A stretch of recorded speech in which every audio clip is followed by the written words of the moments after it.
play a game.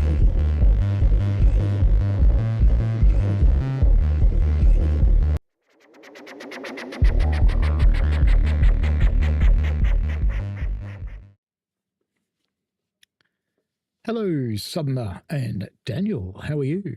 Hopefully good. Bit concerned that I have no sound.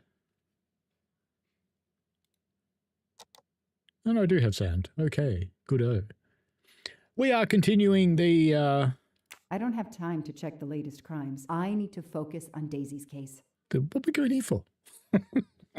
We're doing the Agatha Christie thing tonight because I was going to be running a real train tomorrow. I know I have to stop printing. It's bad for the planet. You are such a tool. I was going to run a real train tomorrow, but it's been cancelled due to a total fire ban. Connect two items on the board together to create a link and make conclusions about the investigation. A bit tired, Daniel, I understand.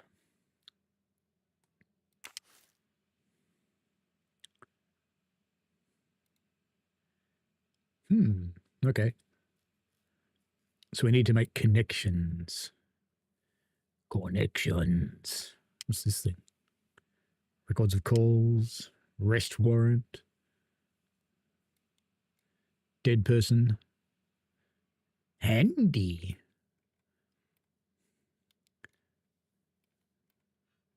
What is that, a goat skull? Oh, I'm all right.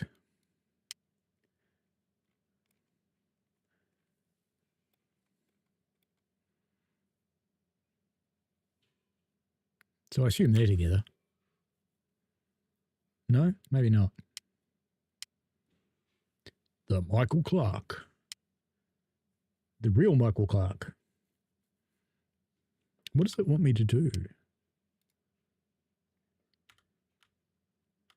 And it's offering hints, but there aren't any. Because it doesn't do nothing. Okay, good. It's working well. Yeah. It's working great. So this will be Mr. Michael Clark. Boop. Why do I have to drag it? But why is it just connecting stuff by itself? I don't want to do that. I'll do that. But it won't do that. See, it wants to connect things, but it doesn't let me do it. Oh, it's E connect. Okay. So we go E. That didn't work. E. No. Maybe that's an F. Let's try that. F. No, it's E. I don't know what it wants.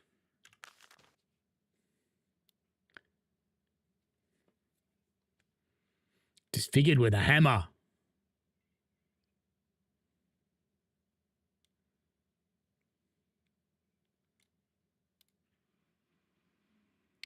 There you go.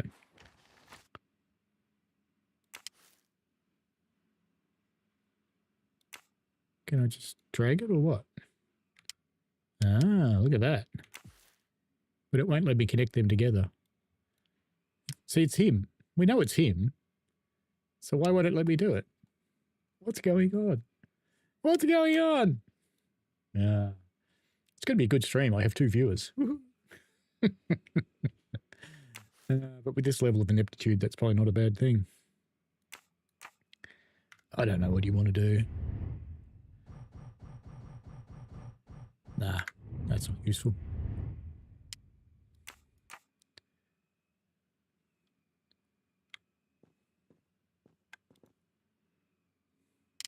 Oh, we were doing this before, weren't we? We figured out something with the keys, didn't we? Like there's the little goat head. Abduction cabin, key ring with chain. So that little goat head is the one that's on the wall. We got something out of this before. We had a puzzle. We solved it. We had a puzzle with this. Oh, I guess this needs solving too then. It's a chimera, isn't it? I think.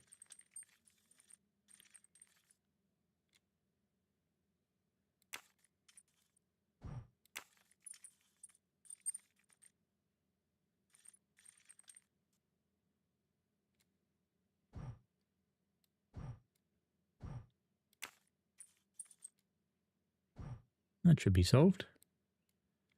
What do we have to do now? Turn. So isn't that solved? No, there's no other way to do it. No, there's no other image there. And there's no other image there, so we've only got those angles.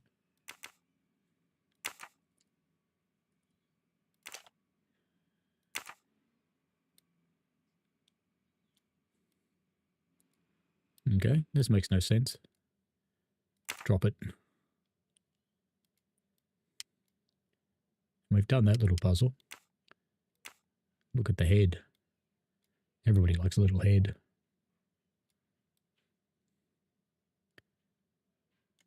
Whee! So that's not real helpful. Can you look at the keys? No, you can't look at the keys. What about the little puzzle?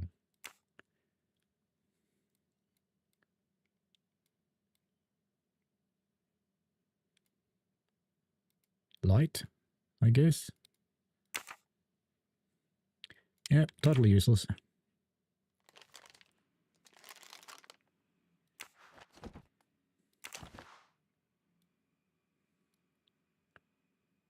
So clever. All that evidence and yet no DNA found. So clever. All that evidence and yet no DNA found. Hello, Mark B. Welcome along.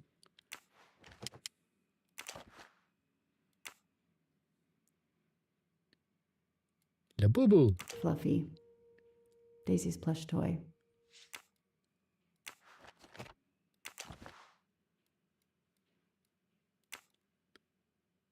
The only Fine. fingerprints found on the bottle were Suzanne's.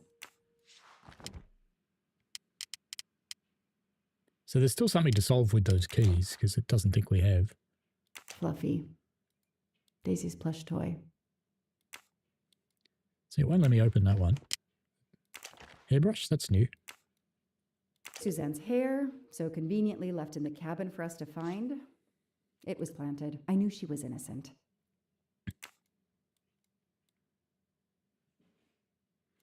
Yep. So we clearly have to do something with this that we have not completed.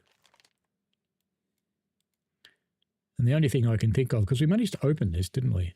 I can't remember what was in it, but we did.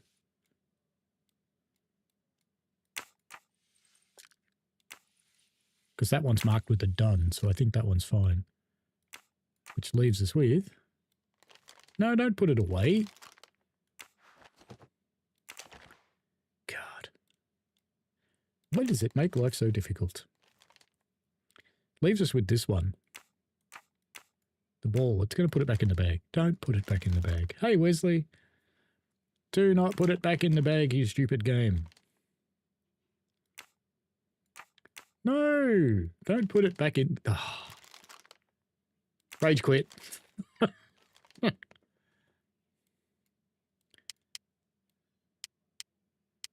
So there's something we haven't solved about that. There's something we haven't solved about that. And there's something we haven't solved about this. So I guess we just have to solve the puzzles. But we tried doing this one and it didn't work out that well for us. Ah, you can go more that way. I didn't know that.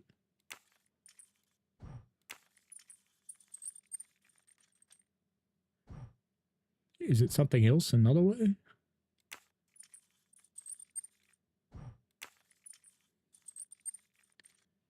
Do I put the head round the back? Yeah, that's helped a lot. Yeah.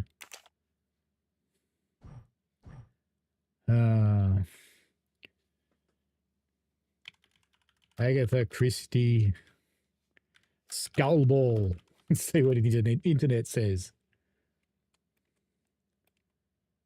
I have to be more specific.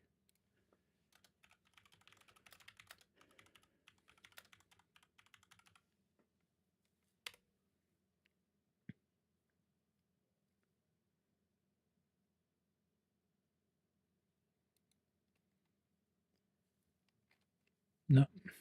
So maybe it's not a skull ball. Maybe it's something else. But it certainly looks like a skull ball, doesn't it? Maybe it's a skull keychain. Would that make sense? Hmm.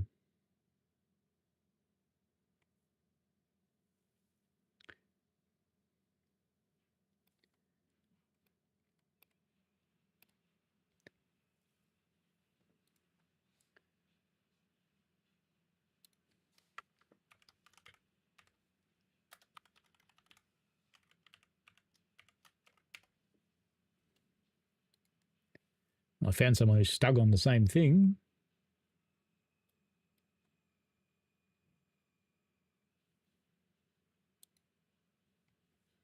Oh yeah, we did sort that one out.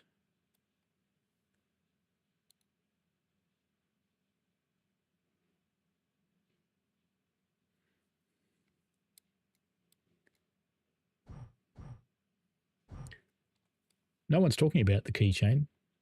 Maybe it's not needed. But there was the thing on the dice. We got the dice.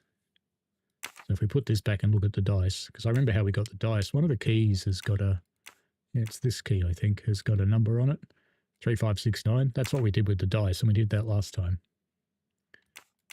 So, no. Did I say put it back in the bag? No. Fuck off with your bag. All right.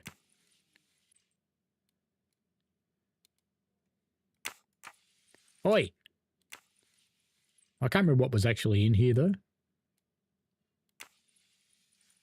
Oh, yeah, the pill. What do we find?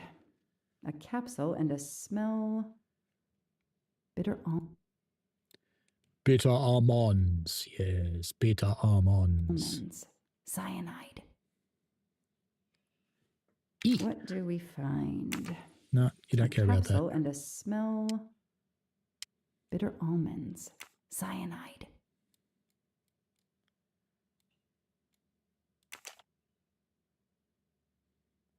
Ah, that's right. This is what we were trying to figure out last time. This obviously opens. So you've got to press the buttons. Is there more to it than that? No, it's just that. It's just buttons. Hello, Eddie. Hello, Holy Trucker. Holy Trucker says, I have to say it, I couldn't notice a difference on Colin Arkin route built GWO. Could give us bloody beautiful. Colin Arkin, it's just brighter. That's it. It's just had Todd 4 upgrade. That's a couple of the trains have been changed too, but it's not significant. Not really. I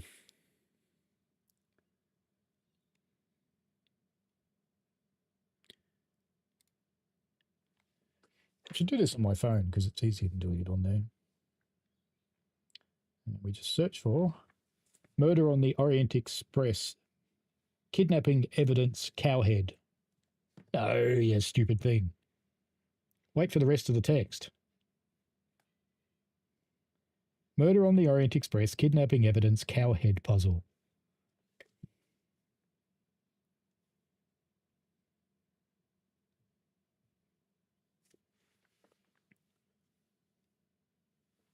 Yeah, it's a clue. I know that. Yeah, good. Yeah, it's really handy. Yep. Thanks for telling me it's a clue, Google. You're really helpful.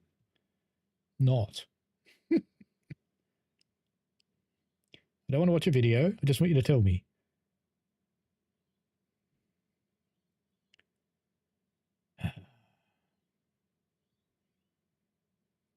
Good Lord, this is difficult.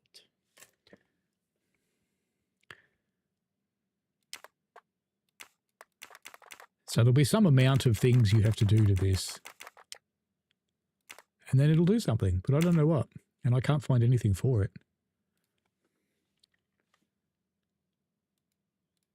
Let's check on Steam.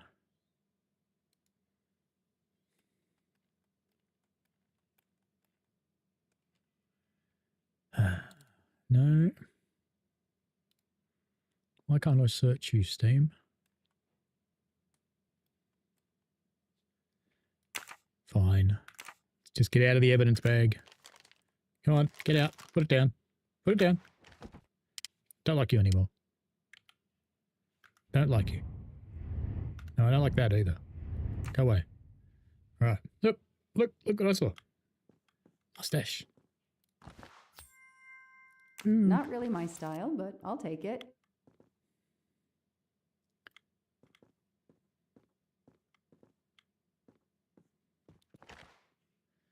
Moby's dick. I've read it probably 10 times already, but I can't get enough of it. Don't know why. Hello, Maybe Alpha. because it helps me sleep. Maybe she just likes Moby's dick.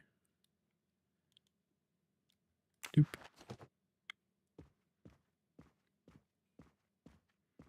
Walk around the bed.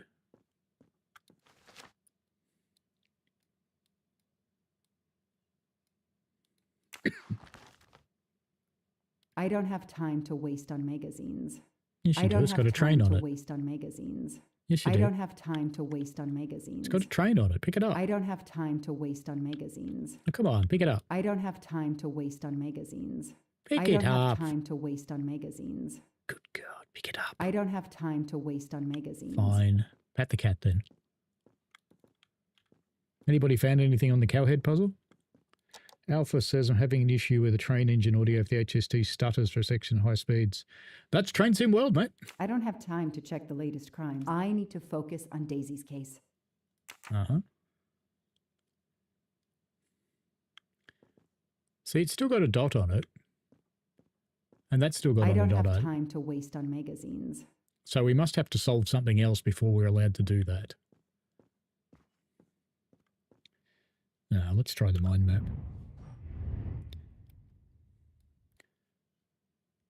Search the evidence box.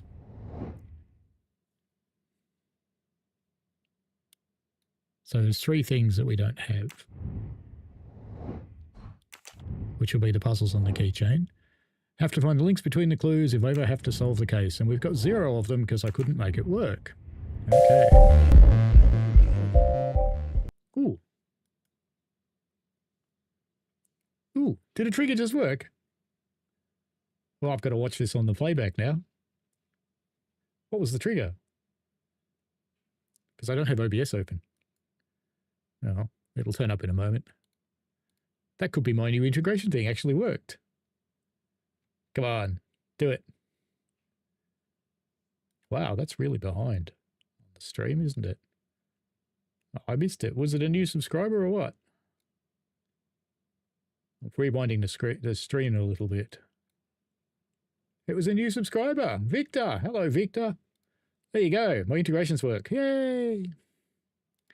All right, let's try this stupid thing again. Yeah.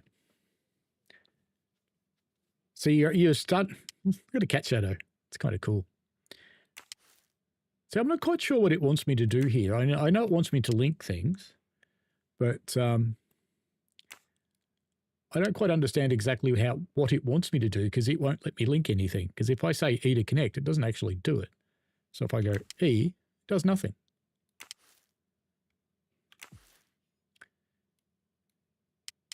Because I reckon this guy is this guy. So we should be able to connect him. But I can't drag it. And if I just click it, and that does nothing. What if I click and press E? Did that do it? No, that just threw me off the board. Mark B says, I noticed the HST doesn't the Sortic Turbo Scream. Well, it never has had. It's also not a Valenta. Will it give me a hint? Come on. T for hint. T. You say T for hint, but I have no hints. It's not usually T for hint, is it? It's a different key. But anyway.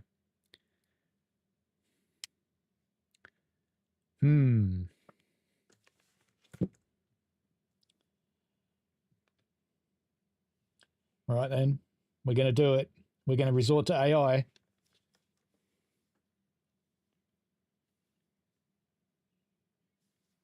Help me solve the evidence puzzle in Murder on the Orient Express.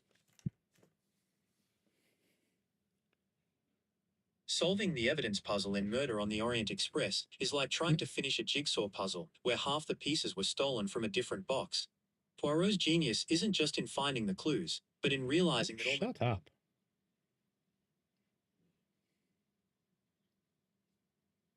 No, that's not the right one. Stupid Gemini.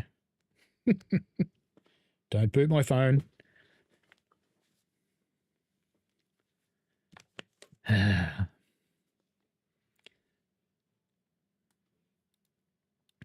Anybody got any thoughts on what to do with this thing?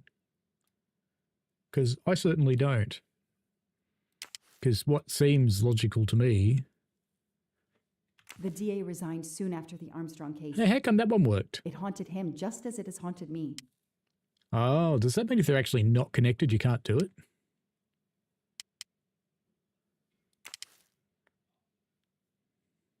So if I just connect that.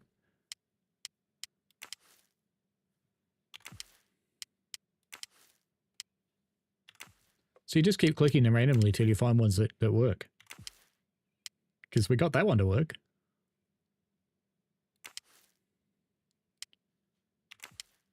No.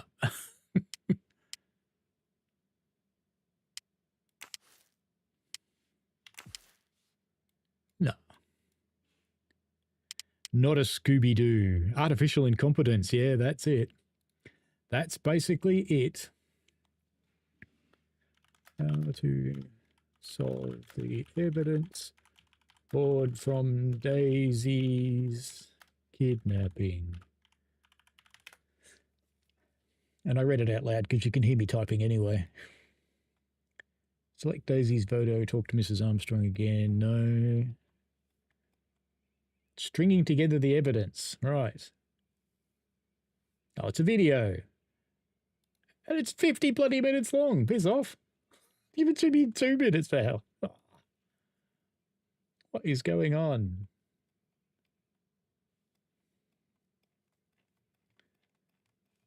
Oh, God. This only guidance I found is from days ago. Stuff we did last week.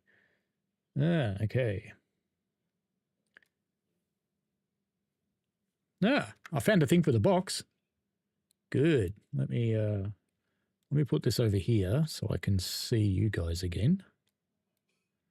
Let's go back to the evidence box because I found a thing for the box.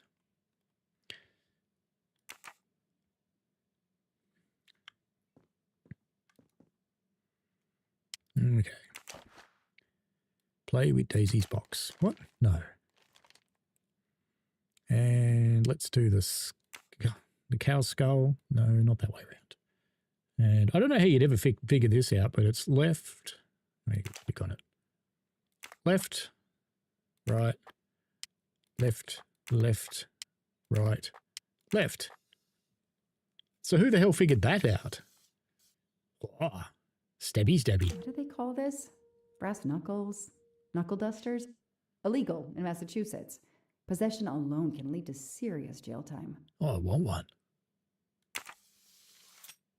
So meanwhile, you're getting beaten up and you're going, what was it? Was it left, right, left, right? I don't know. Well, that was completely unhelpful. So we've done that. And the little torch is turn the rings to make a sun. Okay.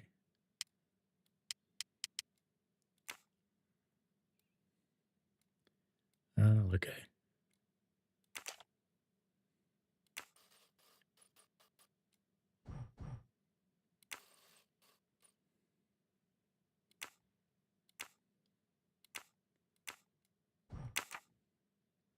So we made a sun.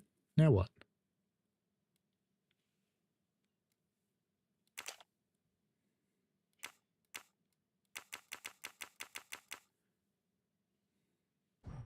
So we made a sun. What else does it want?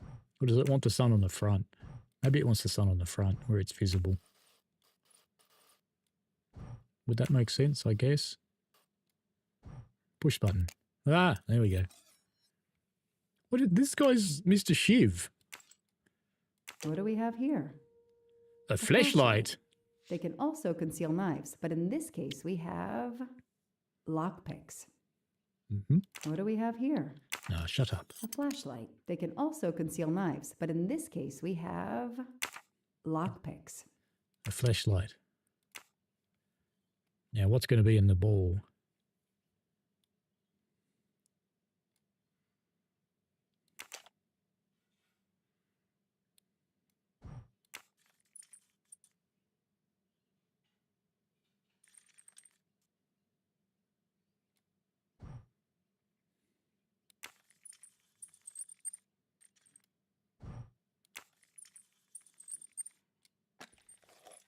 We did that before. Why didn't it work? Come on. An USB drive. Yay. A USB key. Let's plug it into my PC and see Oh, what that's a nasty smart little thing to secret it do. contains. A USB key. So I have picked it up.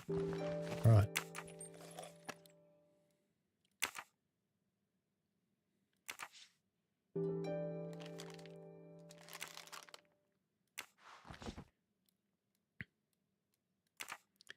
Right. No, don't go back in there. No, stop looking at it. Yep, let's put the foreign USB key in the computer and watch it die. You have got ransomware. It's Mr. Shaved Cassetti. off the Metro beard. But I'd recognize that smug bastard anywhere. The man I interviewed 4 years ago posing as Michael Clark. This goes on the board. I need razors.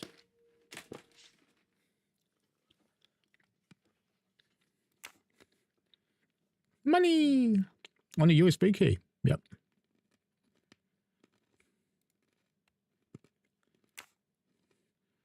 Mower money. And there's Skullboy.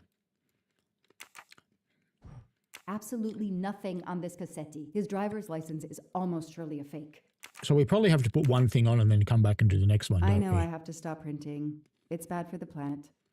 But she I did know print I have something. to stop printing. It's bad for the planet. Or if you put it over here.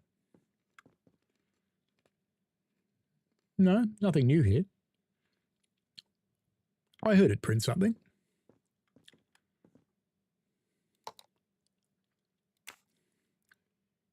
Shaved off the Metro beard.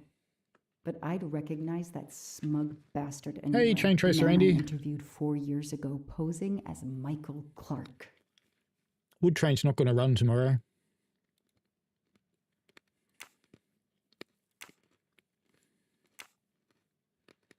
Maybe they needed to show the ransom to someone to check if the serial numbers were still on record.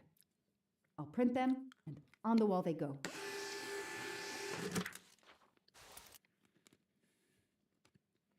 Maybe they needed to show the ransom to check if the serial numbers were still on record.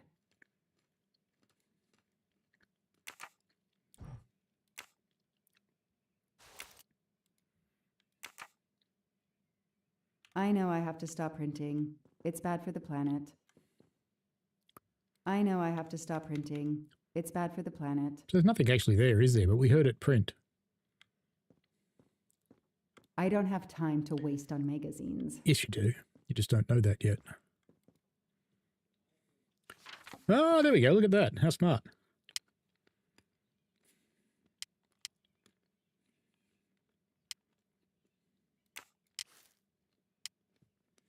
This tattoo is the same on both pictures.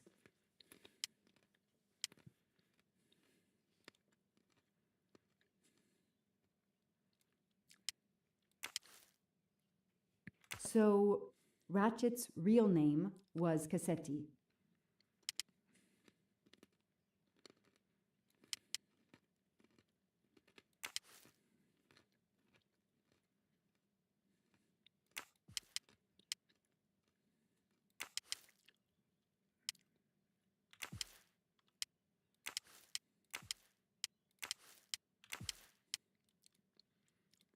So none of those things are very helpful.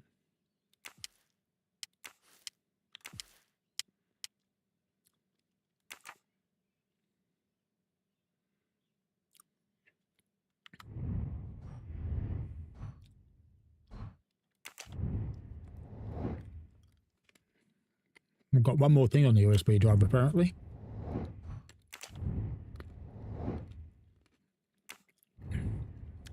Zero. Good.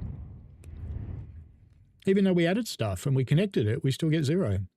Great. You want the magazine yet?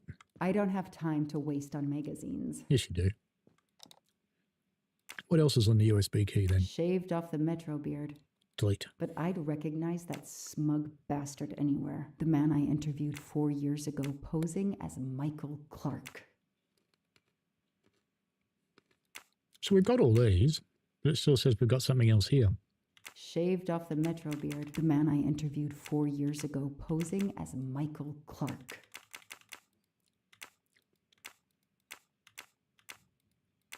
Maybe they needed to show the ransom to check if the serial numbers were still on record. No, they didn't.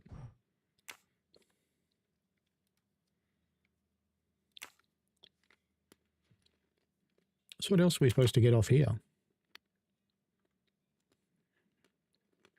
It knows there's something else there. Is that just the wrong spelling?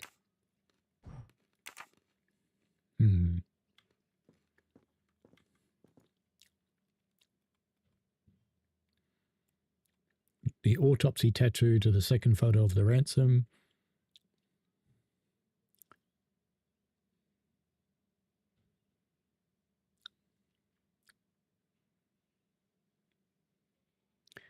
Use the laptop facial recognition, apparently.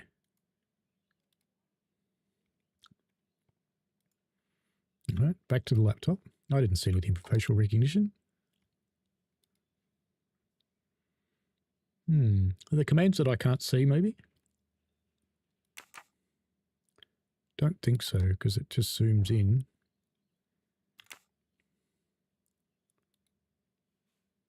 So there's something else I have to do, isn't there?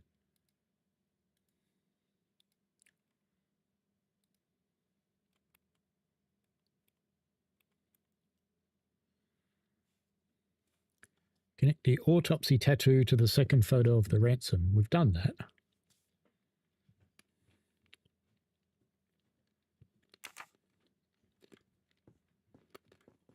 We've connected the driver's license.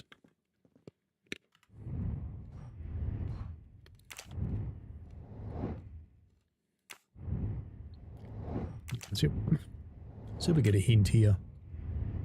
We do. Use Joanna's board to link the connected clues together. Oh, yeah. Very helpful.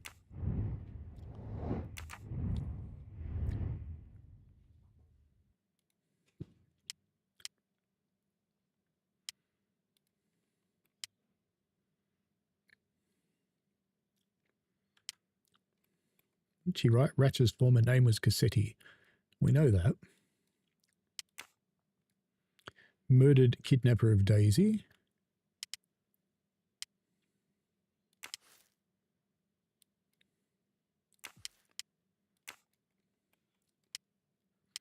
So I still reckon we should be connecting that to that, because I reckon it's that guy.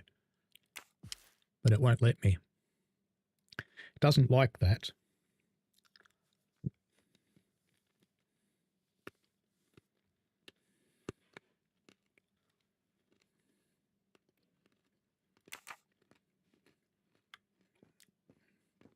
It's telling me to go and do the magazine again. I don't have time to waste on magazines. But I don't have time to waste on magazines. But you clearly do. Inspect the Daisy photo. Done that. Back to the magazine. I don't have time to waste on Clearly, you're meant to pick that up. And there's supposed to be a facial recognition thing here, but it's not helpful.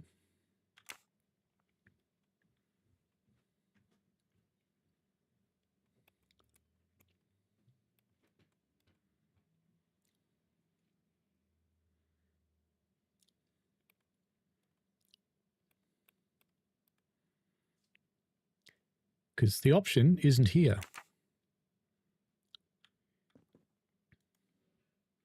So this, have we actually connected all these things? Tattoo to the second photo, we've definitely done that.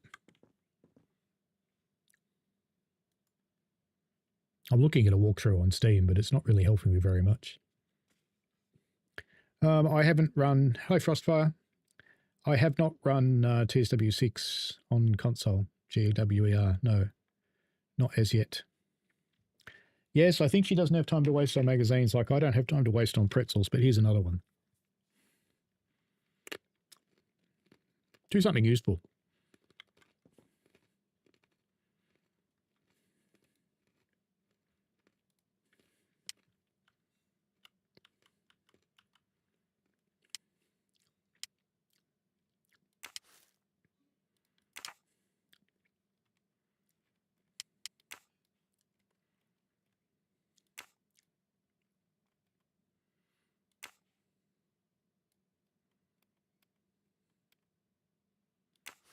So you reckon one of those is him? No.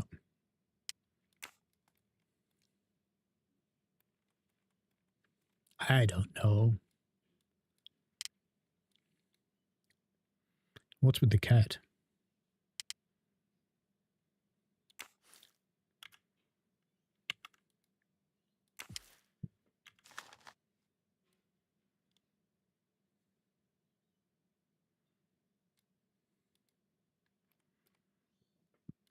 Can't zoom in, can't go around the back.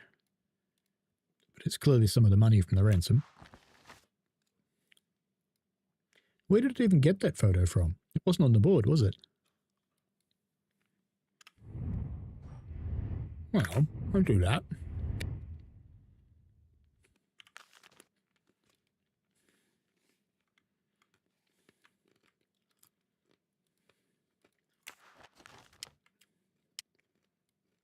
So that photo's not on the board.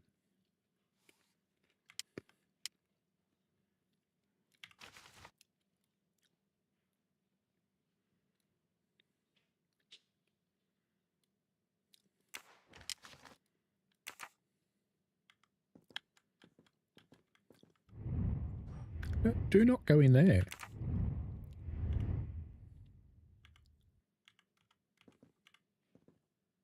I don't have the inspect option anymore.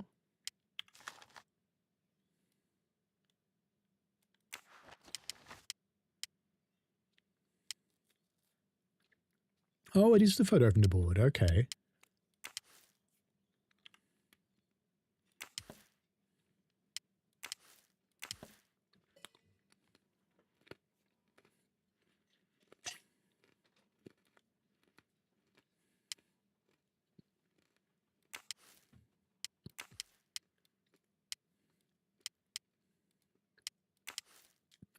So I guess it's all connected that's going to be for the moment. So we've connected some more stuff. Let's see if it lets us use the laptop now. No.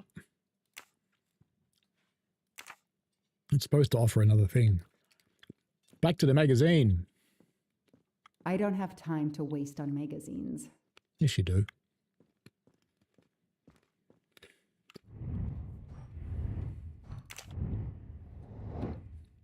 Still 0, but we've done some. Will it give us another hint? No. Let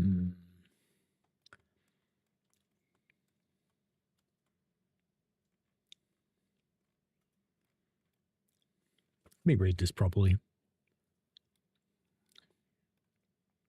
Use laptop USB key, inspect the driver's license and the photo of the money. Done that. Laptop Franco Cassetti, nothing happens. Check Josie's photo and the travel magazine on the nightstand. Inspect the evidence board. Connect the tattoo and the second photo. We've done that.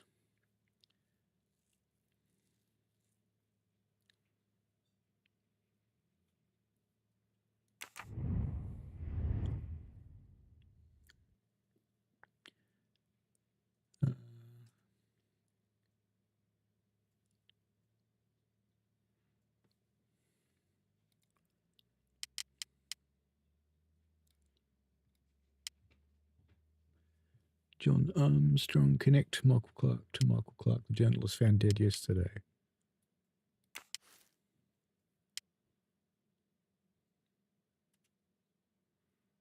We don't have the journalist found yesterday, do we?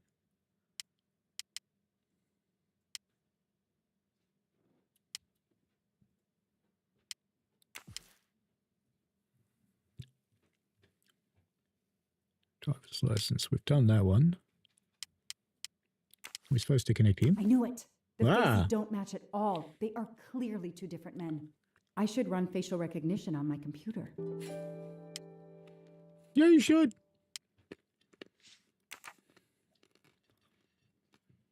Oh, hang on. We're supposed to take that. No, we're not.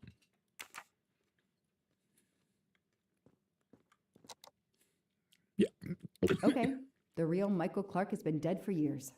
Let's see if the photo of the fake Michael Clark matches someone in the database of known criminals. I've tried this several times in the past few years, but came up empty. Maybe whoever he really is has finally made a mistake. That could be him.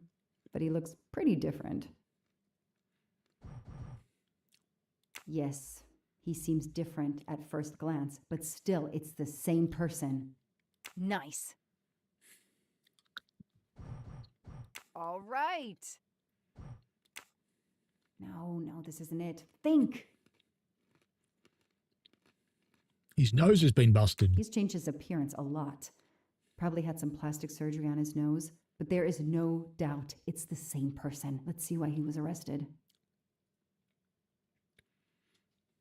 Mr. Ratchet, you didn't just steal statuettes. What recent information does the database have on you?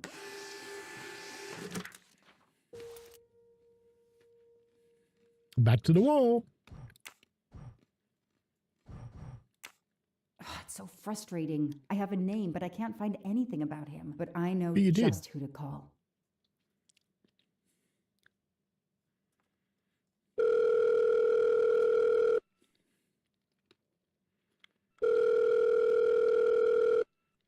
Robot Defense League, we are monitoring this call. Hello, Braid. Long time. Oh, Joanna. Hey, how may I assist you?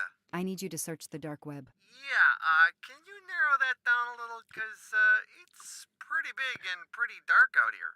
I want you to find Did you me find some intel orange about pussy. a Samuel Ratchet? Samuel Ratchet. Got it. Bad dude? They don't come worse. Send me what you find by email. I could be here for a Alright, hang while. on. Okay. Yeah, Okay, nope. And okay. Oh, this might be something. I gotta do a deeper dive, but you should find this interesting. Could be coincidence if I believed in them. Emailing details. Domo arigato, Mr. Roboto. We're here to save mankind. Oh, it's a cookbook. About cooking men.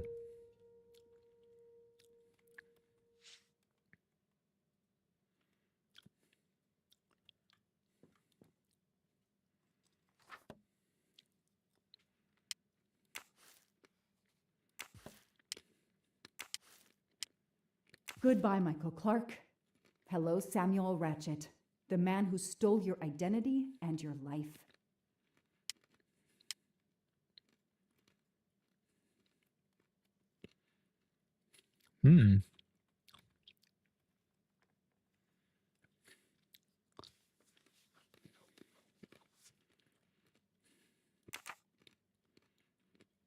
Now you're going to read the magazine. You watch. I don't have time to waste Ah. on magazines.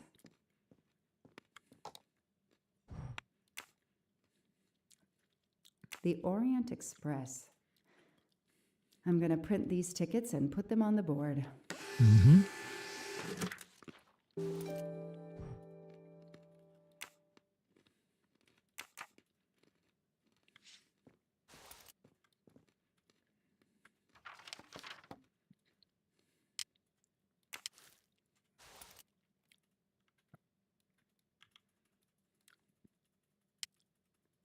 This is Ratchet's ticket.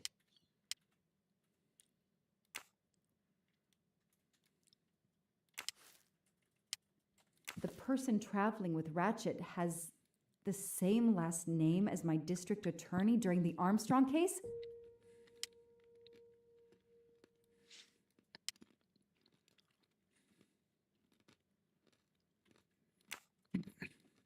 That one hasn't got a name, does it? Oh, Masterman.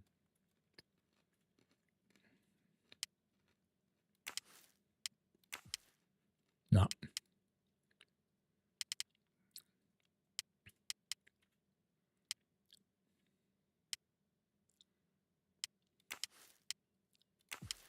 No, doesn't like that one. Maybe it's him. Don't think it's Daisy. I really don't think it's Daisy. Let's go look at the magazine, because you know you're going to read it sooner or later, because it's got a circle on it. Hey! The Orient Express departs from Istanbul next week. Interesting. I'll put it on the board. Oh, yeah. Don't rip up the train book.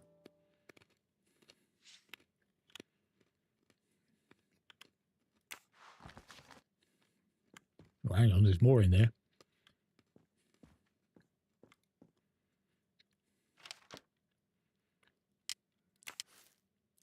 Next week, a certain Edward Masterman will be on the Orient Express.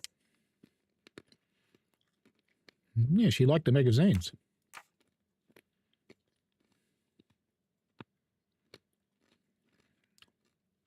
Mm-hmm. Maybe that's the dead guy. No. No. No. Hmm. Hmm.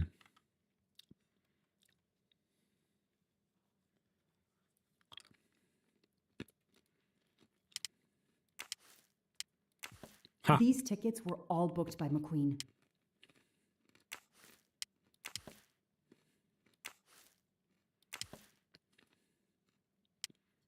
Mm-hmm.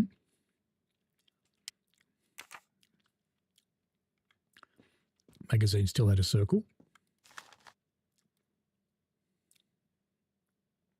It's Carboy. The event? Some old train.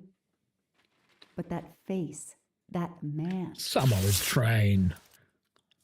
Some old train.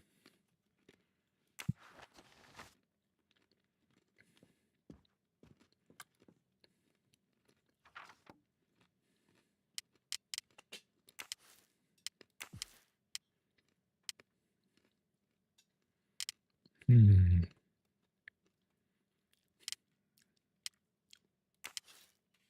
I know that face. That's John Armstrong's driver. There you go. Is that all of them?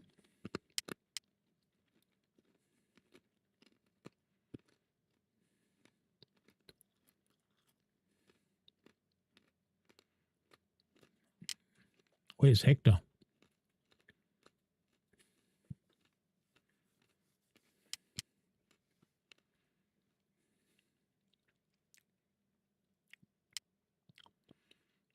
We haven't got Hector. Hmm. See if we can search for anyone. Oh, can. I knew it. He's the son of my former DA. He goes on the evidence board. Remember what I said when I said everybody stabbed everybody? Everybody stabbed everybody. Well, one person anyway.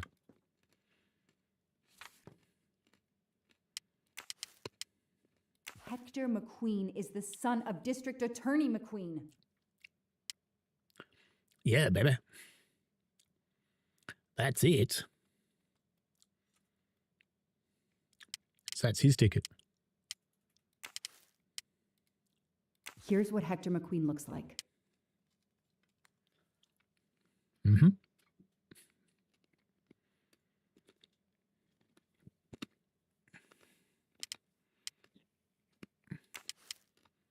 This guy works for Ratchet, and if that's a coincidence, I'll eat my badge. Nom nom nom.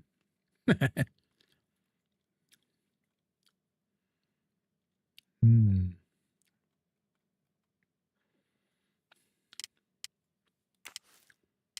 Foscarelli will be on the Orient Express next week.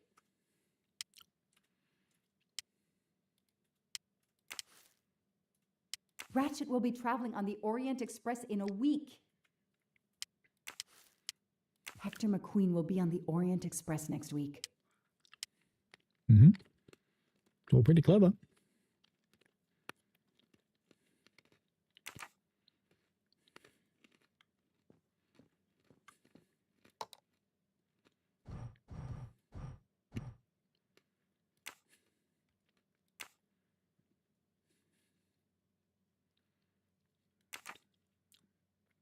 I must be missing something on the board still.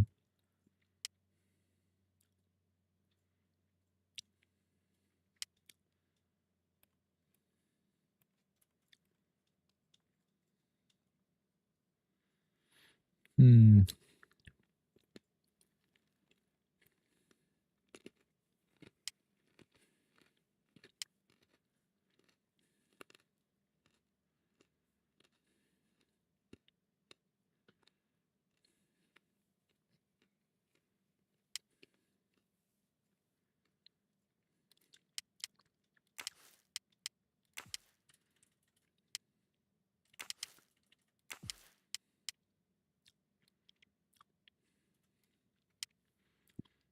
What am I missing?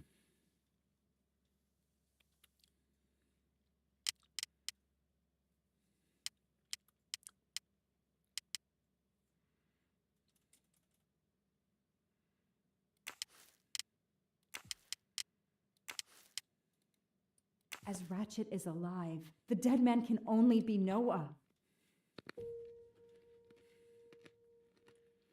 Damn, Ratchet is taking the Orient Express next week. McQueen, the district attorney's son, is too. Foscarelli, the Armstrong chauffeur, is too. It can't be a coincidence. McQueen and Foscarelli must have decided to take revenge and will undoubtedly attack Ratchet on this train. I have to be on the Orient Express to stop them. Why? And above all, I must stop Ratchet. No, just let But him I do can't it. do it in Istanbul because there's no extradition treaty with the United States. Ratchet can never be judged in the U.S. without an extradition treaty. I'll have to wait until he's in Paris to have him arrested.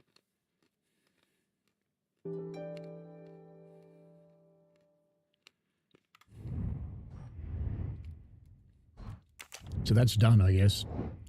No, there's one more.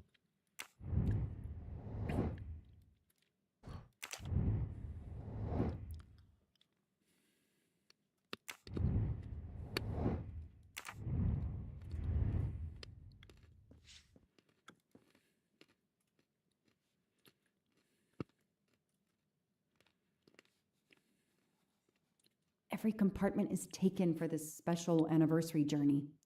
Oh, it's impossible to find a ticket. What can I do? Let's find out who's traveling on the Orient Express. Time to call Braid. Just talk to your cat. He'll know. Cats always know.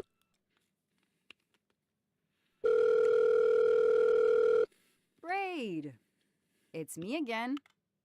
I haven't found anything useful yet. I need one last favor. But it's a big one. Uh-oh. Can you find me the list of passengers of the Orient Express for that anniversary trip? Hold on. Jeez, their IT is surprisingly good. Maybe because of the big event. I found the list, but they sealed my back door as I was starting to capture it. Oh no. Whoa, calm down. I got one name. Female. The name I got before they kicked me off the server was Stacy Johnson. Do you feel like a Stacy Johnson? The question is, how is she going to feel about helping me? That's one you'll have to figure out for yourself. I gotta go back to weaving my magic on the web. Bloody hackers.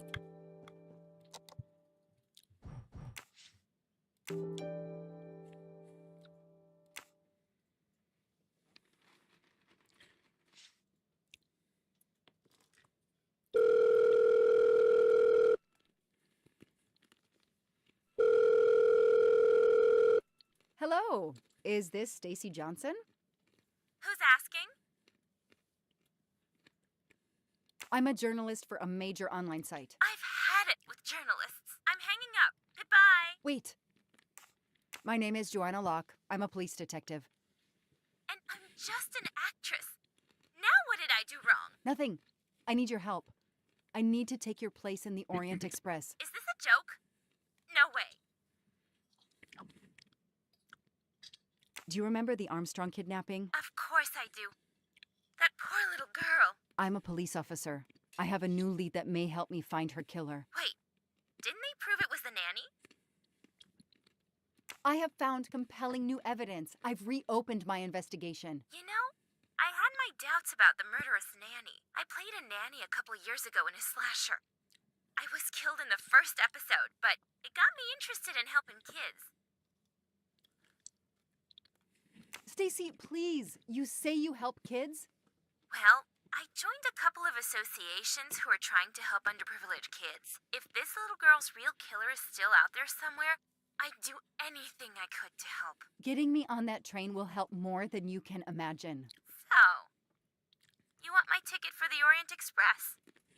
But I booked it months ago. I was so much looking forward to this trip.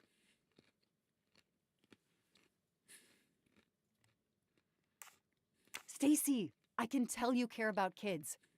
Here's your chance to help put this beast in prison for the rest of his life. Think of the publicity for those Whee! causes you care about. Think about the kids. The kids. Yeah. All right. We'll do it for Daisy and the kids who suffer. I'll take care of changing the tickets to your name and send it to you. Get him. Make him pay. I will. Thank you so much. I didn't tell her where she is. Stacy was as good as her word. I received the ticket. I called my chief to let him know I was taking my vacation time. I had coming. I flew to Istanbul. I was finally going to nail the monster responsible for Daisy Armstrong's death, Michael Clark's death, even his accomplice, and, I suspected, so many others as well. You know the rest.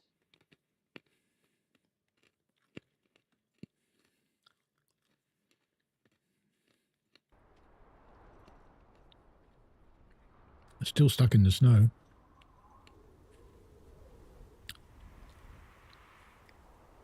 So she gets shot And from that's outside the how train. I found myself on this train. On Ratchet's trail. The rest, you know. My identity is easily checked with the Berkshire Police. Thank you for your detailed account, Mademoiselle Locke, in addition to giving us crucial details of the investigation. You have made it clear that there are many who might wish to see Ratchet dead.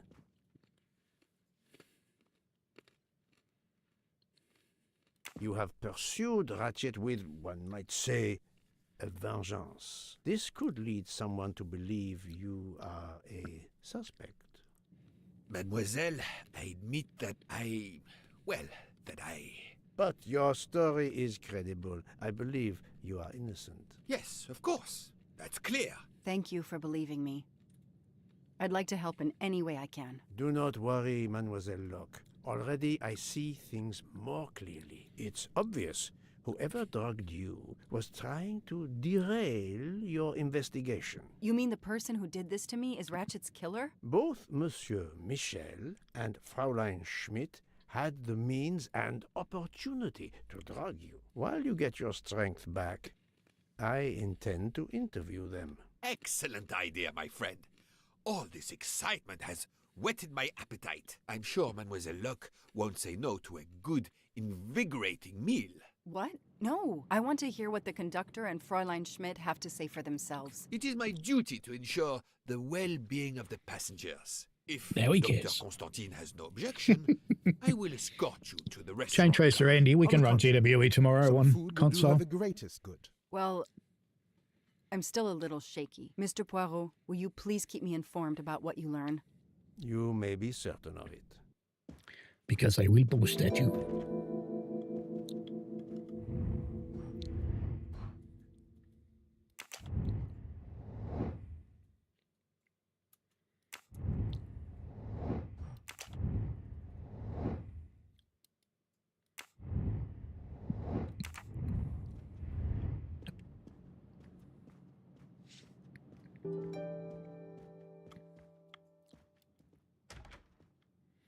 Still no one there.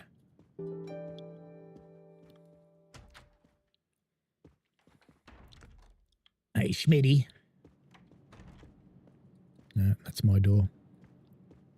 Where's Schmitty?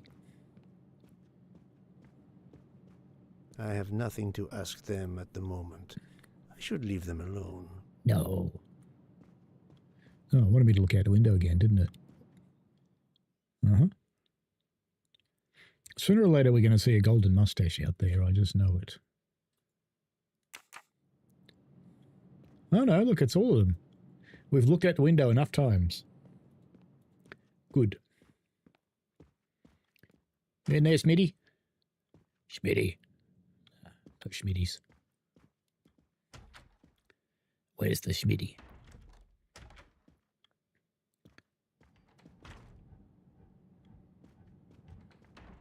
Good evening, Fräulein Schmidt. Hey, May Schmitty. I disturb you for a moment? You asked so politely, No, my piss friend, off. but I do not think I have a choice. I know you drugged Mademoiselle Locke's tea. Don't try to deny it. Nevertheless, I do deny it. I wanted to let you know that your roommate, Mademoiselle Locke, is awake. Ah, yes, I'm glad to hear that. I was worried about her. Did she tell you what had happened to her? Unfortunately, she doesn't remember much, but we found a residue of a sleeping pill in her cup of tea. Since you two were alone together in your room when she drank it, who else but you could have dragged her? Must I point out I do not make the tea on this train? You should question the conductor or the kitchen staff. I know you have sleeping pills, Fräulein. I do have some. Do you think I'm the only person on this train who finds it difficult to sleep? I believe the Countess Andreni takes them. And I heard the Olsen woman thanking Mrs. Hubbard for a pill. That was aspirin. If you say so. Mademoiselle Locke could have died. Whoever drugged her must not feel any empathy for their fellow human beings, given the dose that Mademoiselle Locke ingested. She was close to death. Oh my God. What did I do? I didn't want to hurt her. Just have her sleep for a few hours while we had time. We? Time for what? Schmitty. Time for what, Madame Schmidt? You think I feel nothing? Nothing? That poor little girl. Indeed, that poor little girl. Fräulein Schmidt is somehow connected to the Armstrong case. Back to the board with the wool.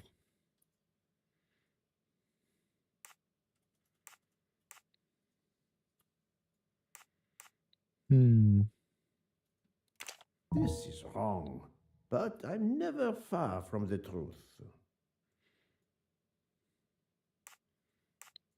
Won't be that one. Must be that one. No. So it is not the other good. one. My little Grace says, Schmidty makes "Do not let snitties." me down. Fräulein Schmidt, I have a certain reputation for sniffing out. I'll be right I am back. not a I want some real murderer. food. Forgive me, but I was going to say brilliant chefs. You were the Armstrong family's cook, were you not? Yes. I was the cook of that lovely, lovely family. I'm sorry, but I must ask you to give me some time to collect myself. It wasn't supposed to be like this, my darling, my poor darling child. I will give you that time, Fräulein. You have given me much more in exchange. I must check in with my other suspects to make certain My son made this, and it's certainly cheesy. Of the puzzle in my possession. So I need to hear that again, don't I? What have I done? Poor darling. I missed it, didn't I? What'd she say? Let's go find Mr. Michel.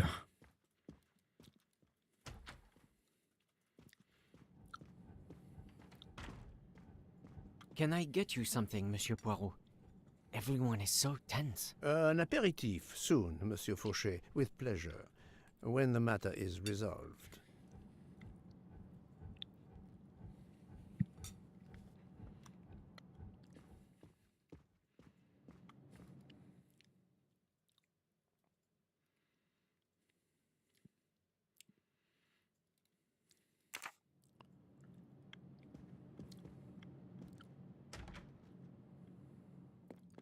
Jean, you've mixed everything up again. Oh, I can't find the coffee liqueur for tonight's dessert.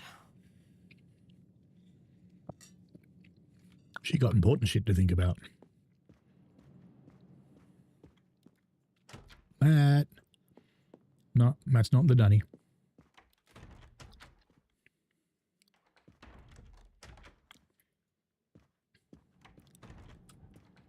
You're right, Mr. Book. This dessert is delicious. I'm glad we didn't wait for dinner. I promise the entrée will be superb as well. Detective Locke, you are recovering well, I see. Yes, I should be helping with the investigation. Do you know who drugged me? It is early yet for conclusions. When I return, then we shall see. Do not worry, Poirot. She is in good hands. Potarou, Freya, and yours truly are looking after her. You're right, Mr. Book. This dessert is delicious. Detective, Yes. it is... Do not worry. Potarou? Where is Michel? He must be in the back. That's Hatoru in there, I think. Not now. Not now. I have a dinner to prepare. Would you interrupt Michelangelo or Da Vinci? Yeah, pretty much. Michel, are you in the dunny? No, he's not in the dunny.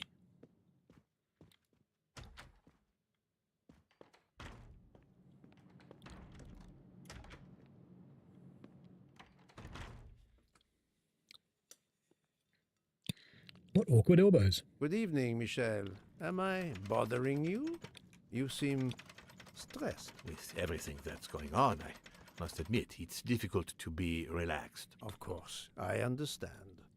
Especially since we know that Detective Locke's tea was drugged before it was served to her. Detective? Come now, Michel. Surely you would have taken the opportunity to search her things and found her badge. Luckily, she woke up and was finally able to tell us her story. Otaru boiled the water, Jean made the tea. I just brought it. Sir, it could have been any of the staff. Your defense is to accuse others?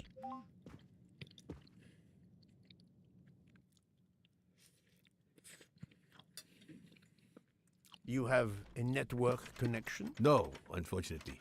It's just an automatic reminder to pay my rent. I always forget, and my landlord complains. Pierre Michel had to be involved in the murder. The drug In the tea, murder. his post at the end of the hall, and now I know why I know more than one of those people on the screen.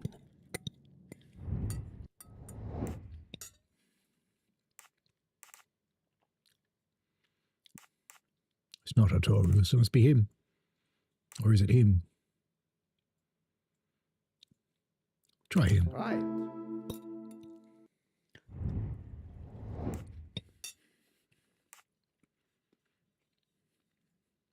Think, Poirot. That is not a good answer. Oh, it's her. That one. Nice.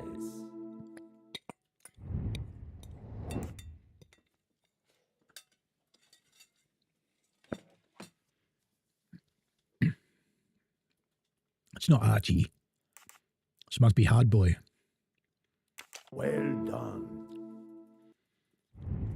That was easy. See? It's all of them. You are the father of Suzanne Moreau, Daisy Armstrong's nanny. My condolences on the death of your wife. What? But my wife... Enough lies. Suzanne does not bear your name? No. Suzanne's mother and I were divorced. Suzanne kept her mother's name. My most sincere condolences, Monsieur Michel, on the deaths of Suzanne and your wife. This job, I loved them, but I was never there for them. Then, a year after the divorce, Solange became ill. Suzanne took her to this special hospital in the U.S. Got that job as Daisy's nanny. I understand your pain, and the reason that led you to drug Detective Locke. We really can't hide anything from you, can we? Many have been foolish enough to try and keep the truth from Hercule Poirot. Yes, I admit, I drugged All Cynthia, of them. but it was only to keep her quiet until I could... But she reacted so much to the sleeping pills. She was lucky, as are you, that she didn't die. To be frank, there is one more thing that puzzled me, but I think I understand now.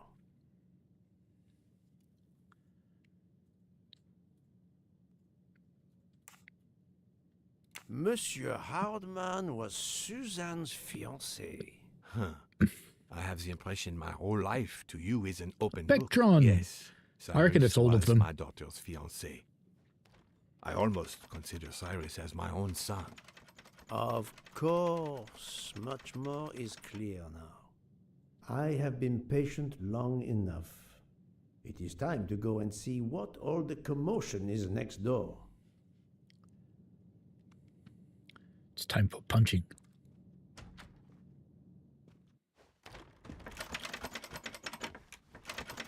Monsieur Hardman, excellent. The gods who watch over detectives must have trapped you here.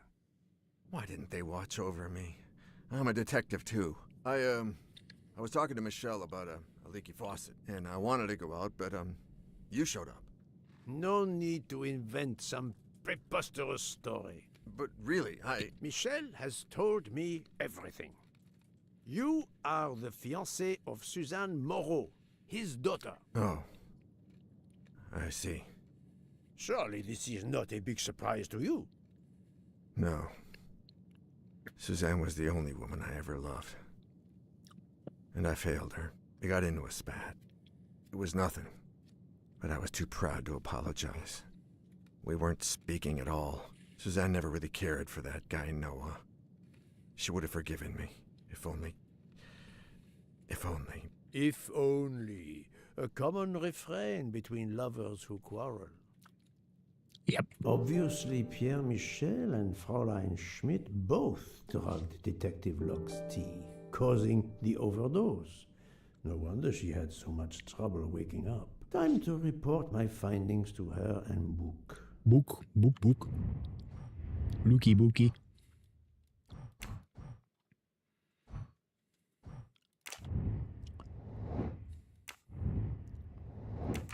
Why did it want me in there then? Weird.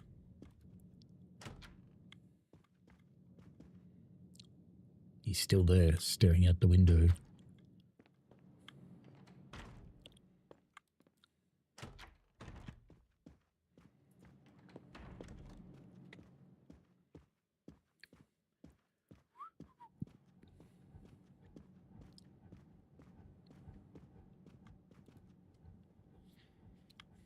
So, my friend, tell me, you have something new?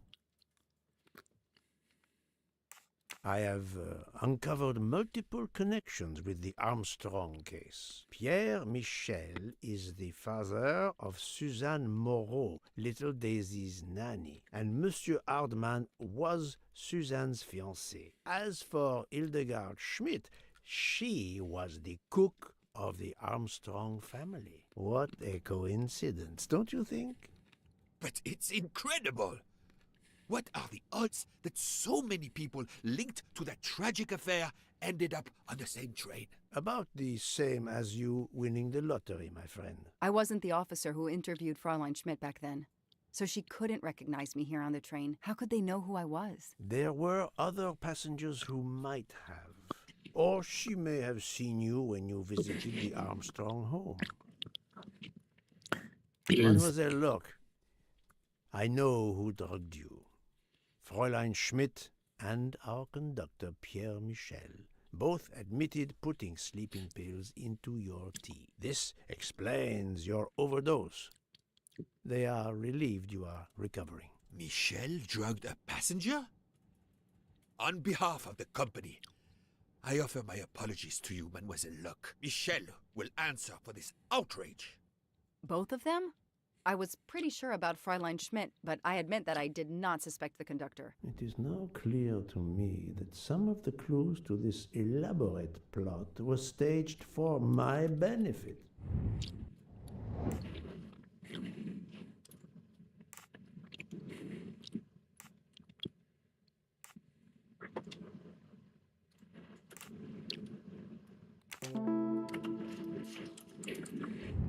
That's the right answer. Yep. Some clues and information collected so far could lead to a hypothesis.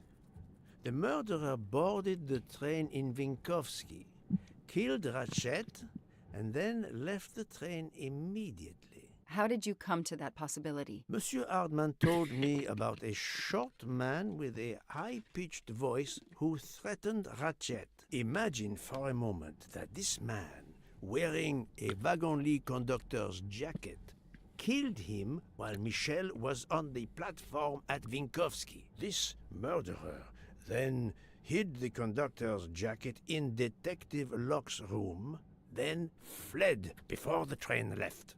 Why choose Detective Locke's room? Why, indeed. Let me re-explain from the beginning. Cool.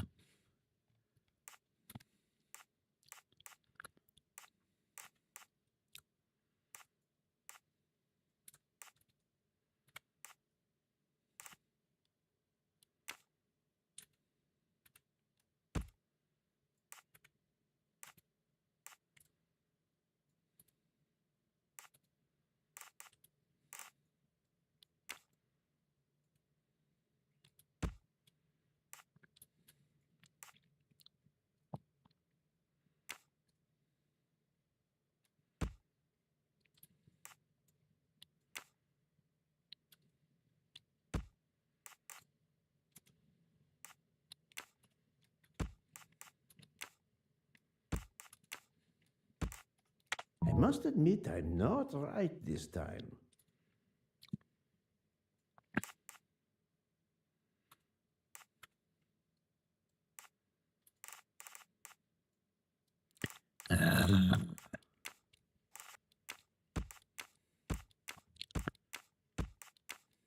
Didn't read it. I just thought that was the conductor. Silly me. Et voilà. Mon Dieu! Oui! That must be it! Everything fits so well! But It it's fits not. too well, my friend. Other clues lead to a second hypothesis. Everybody did much it. more plausible.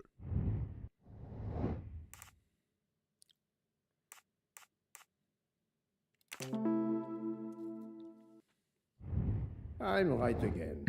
That happens to me a lot. Smug prick. So, we have multiple murderers, all related to the Armstrong case. The murderer from Winkowski was a fabrication to turn suspicion away from those on the train. They expected the investigation to be led by some small-town official who could easily be misled. Mr. Poirot? Detective Locke, forgive me.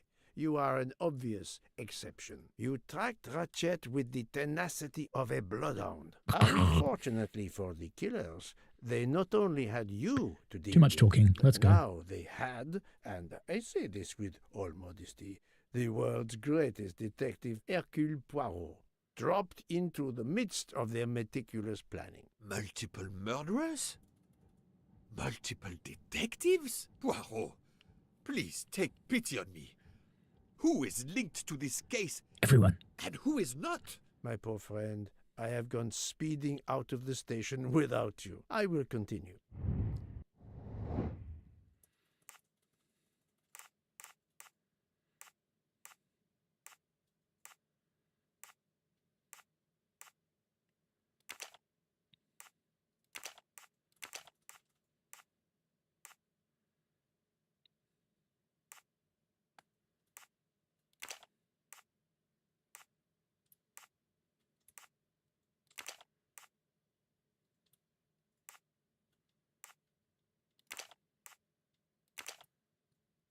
That's 1, 2, 3, 4, 5, 6.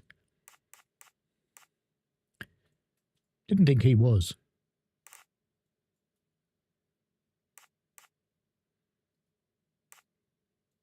He is. Don't think she is. Well, I suppose she is, isn't she? So that's 1, 2, 3, 4, 5, 6, 7, 8, 9. Think, Poirot. That is not a good answer. So who was wrong? He was connected. Didn't I tick him? I must admit I'm not right this time. Well, there's Rudolph. Not her. Yeah, try him. I don't think he's though. This is wrong. All right, But we'll try I'm Rudolph. never far from the truth. Or was it her? Greta Olsen. I do not think that's it's this the one. right answer. It's this one. No, not good. So who haven't we picked? We haven't done Caroline. This is wrong. We haven't But done him, I'm haven't done never her. far from the truth. We've done Archie. Let's try her. There we go. I can't remember why she was connected, the but it right clearly answer. was. Fraulein Schmidt, Pierre Michel, Monsieur Hardman, and Monsieur McQueen are all linked to the Armstrong case. I also know that Sonia Armstrong's sister and godmother, Countess that was the one. Andreni and Princess Dragomirov, are on this train. And finally, Detective Locke discovered that Mr. Foscarelli was the Armstrong chauffeur. If we add Detective Locke and Ratchet, of the 12 passengers in that coach, 9 have a connection with the Armstrong case. What next, Poirot? Or should I say, who next? It is time to summon everyone. Everyone?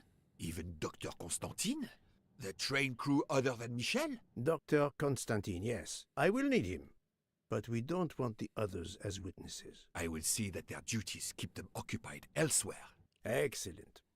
I have always thought this moment in a case is much like Rodin unveiling the thinker before a captivated audience. A work of art. Have you not felt that way, Detective? No, Mr. Poirot. I'm happy just to slap the cuffs on him. Well, there is some artistry in that as well, I suppose. Where would you like the unveiling, Poirot? The lounge? Perfect. Then I will gather all the passengers in the lounge.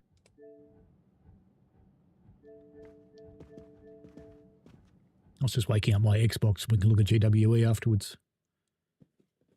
Because I think we're nearly there. Or we'll leave GW after tomorrow. Wrong way, Poirot.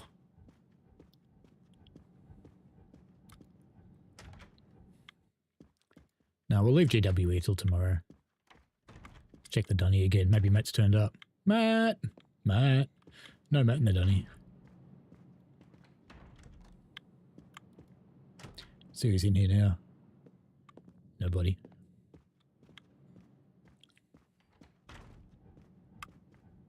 Is he one talking to? No.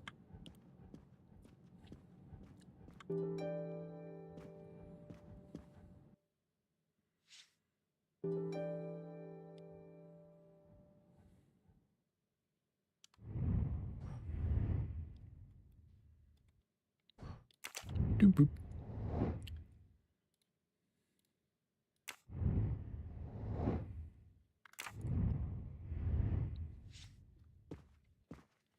Monsieur Bouc, are the train crew locked in their quarters?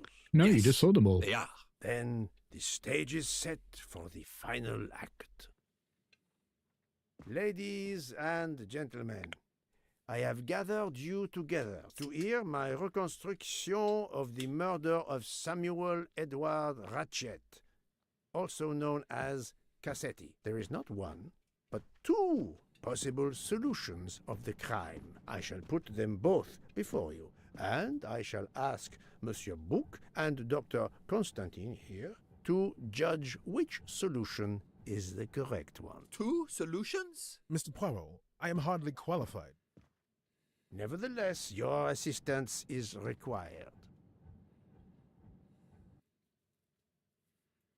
Now, you all know the facts of the case. Ratchet was found stabbed to death this morning. He was last known to be alive at 12:37 a.m. last night, when he spoke to the wagon-lit conductor through the door. His watch was found to be badly dented, and it had stopped at 1:15. Dr. Constantine, who examined the body, puts the time of death as having occurred between midnight and 2 in the morning. At half an hour after midnight, as you all know, the train ran into a snowdrift. After that time, He is passing the it was buck, Mark. You're absolutely impossible right. for anyone to leave the train. So, here is my first theory.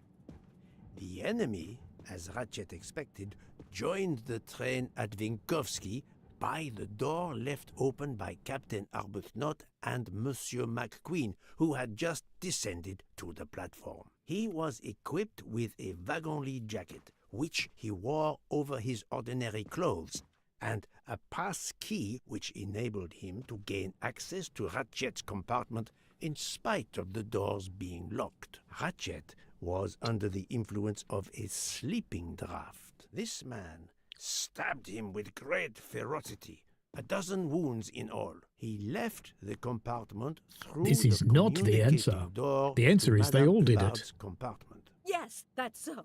Scared me half out of my wits. The murderer thrust the dagger he had used into Mrs. Hubbard's handbag in passing. Without knowing it, he lost a button of his uniform. Then he slipped out of the compartment and along the corridor. He put the uniform jacket into Detective Locke's suitcase to cast suspicion on her. And a few minutes later, dressed in his ordinary clothes, he left the train just before it started off again, using the same means for egress, the door near the dining car.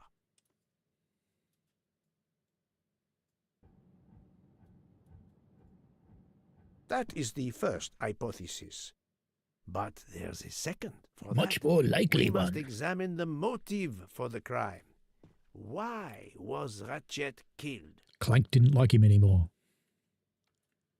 The motive is clear. Revenge, of course. Nothing was stolen, and we know that Ratchet had made many enemies. This was a premeditated crime, meticulously planned. Since the kidnapping and death of little Daisy Armstrong, which traumatized many people close to the family. Even when the police concluded that it was Suzanne Moreau, questions remained. Detective Locke continued her investigation, as did others. They became convinced the truth lay elsewhere. They now know who the real murderer of Daisy is. It is clear now that Daisy's killer was Ratchet, also known as Cassetti and Michael Clark and how many other names. But of course, many of you have known this for a long time. It is obvious that the 12 stab wounds are not a random number. Dr. Constantine's analysis revealed that some stab wounds appeared to have been caused by a right-handed attacker. Others indicated the knife wielder was left-handed. Some wounds were deep, more than one fatal, yet others were not much more than mere scratches. What can explain these discrepancies? This leads us to an obvious conclusion. They are symbolic. Come now, Poirot. Daisy was 3 years old. 12 stabs. 12! The same number as a trial jury in the United States. But not just a jury of 12 members condemning him to death, but 12 executioners as well. This self-appointed jury had meticulously planned for everything except Snow. Snow. The avalanche that stopped us, as well as the presence of not one but 2 detectives on the train. They had to improvise, to hastily add clues and false leads.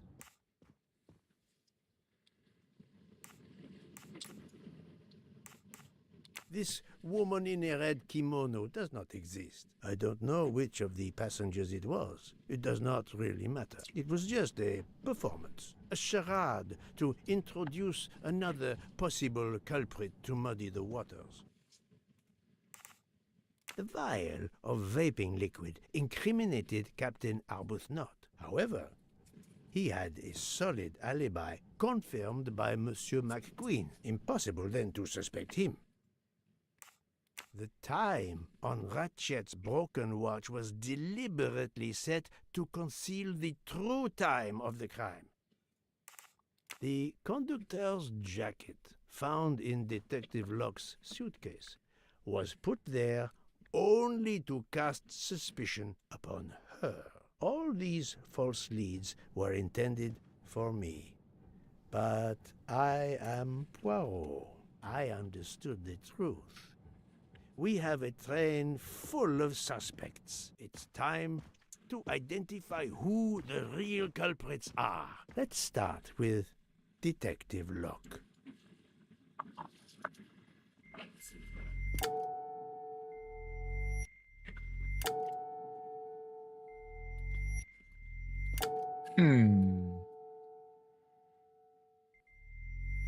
Nah, she's interested in getting him. Planting the conductor's jacket in her suitcase was an attempt to implicate Detective Locke, but she couldn't fake her drugged condition. Dr. Constantine can testify that the drugged tea incapacitated her for hours, and she had 2 relapses. Let us move on to Monsieur McQueen. When I told him about Cassetti, he looked very surprised that I managed to make the connection between him and the Armstrong case. He told me, "But I thought we had..." I think he meant.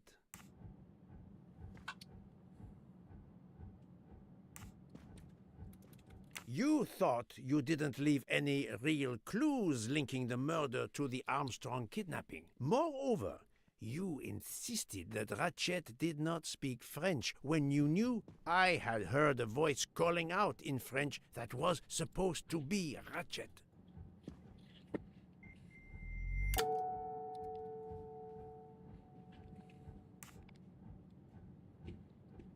You took some pleasure in leaving me false clues, I think. It was quite annoying. But you told me yourself that your father was the district attorney who handled the Armstrong case. The case haunted my father. At first, he believed Suzanne Moreau had helped her boyfriend, Noah, to kidnap Daisy, even though there were questions that went unanswered, and a young policewoman refused to let it go, continuing to find discrepancies, but never enough to reopen the official investigation. That policewoman sits there. Her name is Joanna Locke. Then tell him. Tell him how in the end my father believed you, how he resigned a job that he loved, racked with guilt that he may have let that monster go free. He died young, broken, his faith in justice broken. That's what Ratchet did to him. Thank you for your honesty, Monsieur McQueen. Your father is one more victim of the man who called himself Ratchet. You might say he was Now, Spaniard. I will turn to Ratchet's valet, Monsieur Masterman.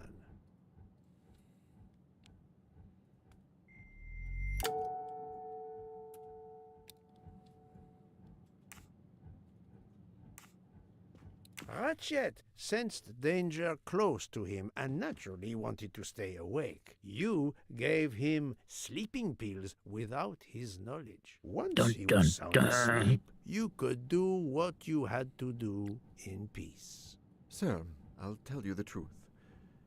I was Colonel Armstrong's adjutant in the war, sir, and afterwards, I was his valet in New York. I'm afraid I concealed the fact this morning.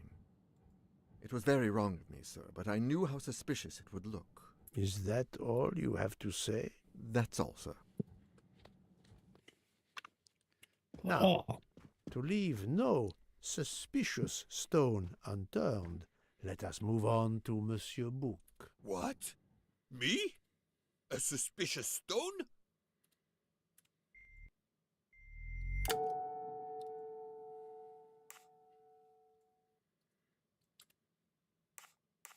He wouldn't have wanted him on My there. friend, of course you are not guilty. You did everything you could to get me on this train. What madness would cause you to ensure, and I speak with all modesty, that the best detective in the world could be present to witness your crime? But doesn't our friendship count as well? Most assuredly, but a murderer can wear all sorts of masks, including friendship. Let us consider our ever-efficient wagon-lit conductor, Pierre Michel.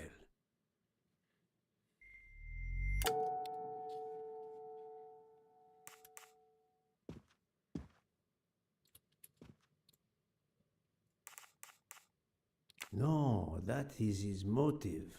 I need real, tangible proof. Your admission that you drugged Detective Locke immediately incriminates you. But the murder could not have been possible without your very capable assistance. Your knowledge of train procedures made the murder possible, and your position in the corridor of the train allowed you to be the perfect alibi for several passengers. And your motive? Suzanne Moreau, Daisy Armstrong's poor nanny, who was wrongly accused and committed suicide, was your daughter. C'est un foiré. He got what he deserved. My poor daughter has finally been avenged. My Suzanne. My child. Let's move on now to Monsieur Hardman, one of 3 detectives on this train.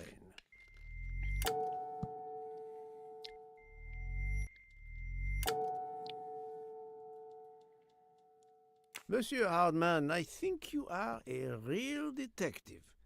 but you were never hired by Ratchet. Your alibi was that you were watching the corridor to protect Ratchet, which, of course, you never did. You protected Pierre Michel. However, we just saw that his alibi doesn't hold up, so neither does yours. I don't know about the conductor. Being Suzanne's fiancé, you had a substantial motive to punish Ratchet. You used your detective skills, just as Detective Locke did, to hunt him down and finally avenge the death of your beloved. That's right, Mr. Poirot. I do have some detective skills. I never doubted it. Now, Fraulein Schmidt, the lady's maid with the soul of a cook.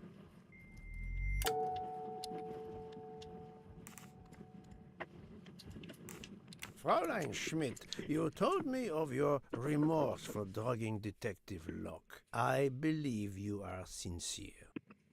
However, as the cook of the Armstrong family, you experienced the drama from within. The death of Daisy, then Sonia Armstrong, who died in childbirth, and finally, Suzanne and John Armstrong. So much misfortune in that poor family. The death of this criminal is only justice. Let us move on to Countess Andreni. I was impressed by the earnestness of her husband when he swore to me solemnly on his honor that his wife never left her compartment that night. Should I believe it? No. Even if it seems logical, it's more complicated than that. I believe Countess Andreni. Really?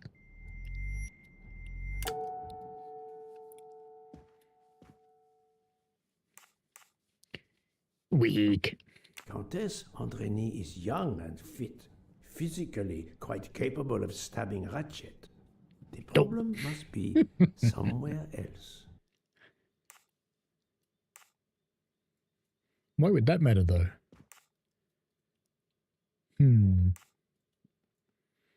Why would that matter? Countess Andreni, being Sonia Armstrong's sister, you had every reason in the world to want to avenge her. But you were incapable of stabbing someone, even after what he had done to you and your family. The night of the crime, you simply took a sleeping pill. I appreciate the irony that nearby, Detective Locke was also in a drugged sleep. When you awoke, you thought the nightmare was over. Rudolph? Hush, my love. Hush. Excellent transition. I was coming to you, Count Andreni. Sure, why not? 12 people, a jury. This was very important to all of you. If Countess Andreni did not stab Ratchet, someone had to take her place. And you, Count, the beloved husband. I've seen how fiercely you love and protect your wife. Enough! I would do anything for Helena. Anything. Even that. Yes, even that. Let's move on to Monsieur Foscarelli. Mr. Stabby.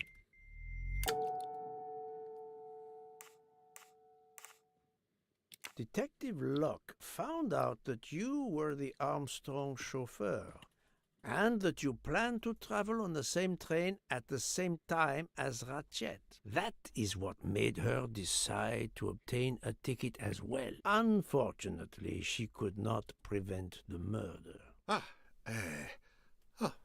Have you lost your tongue, Mr. Foscarelli? Oh, Daisy.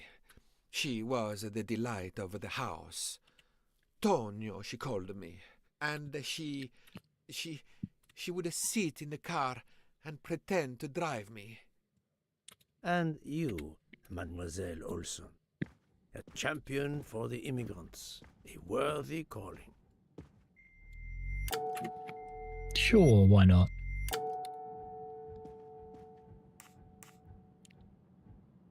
Mademoiselle Olson, you supported Madame Hubbard's story about her connecting door latch, a story that I later demonstrated to be impossible. So, you deliberately lied to me, and you also lied about Mademoiselle Debenham's whereabouts.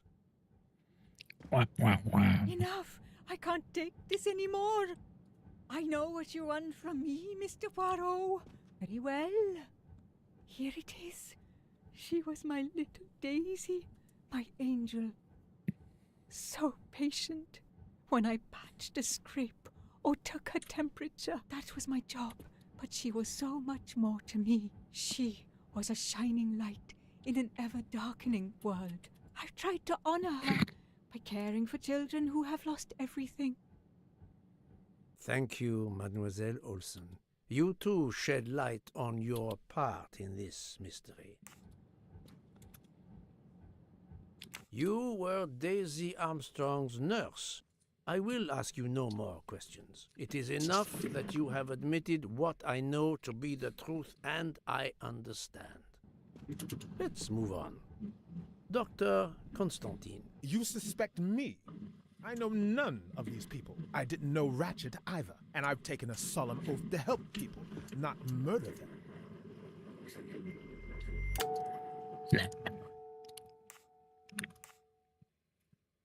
Dr. Constantine was certainly helpful to my investigation, but that does not prove he is innocent. You are one of the few people in this room not to have any connection with the Armstrong case. Moreover, your alibi is confirmed by Monsieur Bouc, whom I would trust with my life. That is very kindly said, my friend. We now come to Mademoiselle Debenham and Captain Arbuthnot, whose relationship was not in doubt from the moment I inspected your room at the hotel. You have a bloody nerve. Indeed. You all right, mate? We're getting married. Congratulations. But I would rather talk about your relationship to John Armstrong. We there yet?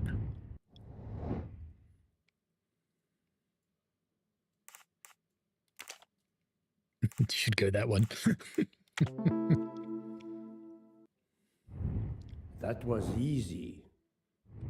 Captain Arbuthnot, you served in the army with John Armstrong. What I don't understand is why a man your age is still a captain. One might expect you to be a colonel as well. Ever fought in a war, Poirot? It was war that first brought me to England. Then you know what it's like. There's a shattering sound, and death, and mistakes, acting on intelligence that proved to be wrong. I sent a patrol to their death. Good men, brave men, wasted. John testified on my behalf at a court-martial. I'm not a colonel. I don't deserve to be, you bloody fool. But I'm also not in prison. John remained my best friend until... There, you have my story. Understand now? Archie, calm down, please. You're right, Mary.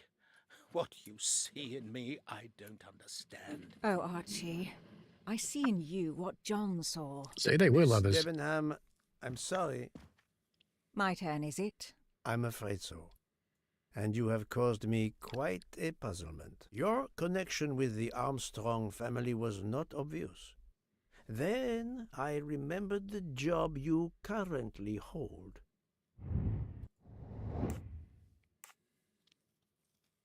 I think. Ah! Et voilà. You were the teacher of...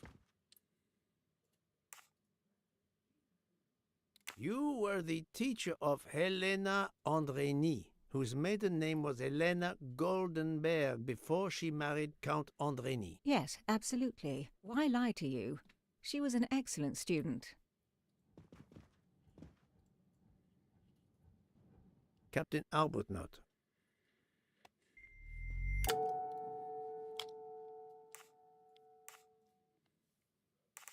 No, his vial found at the crime scene was a decoy.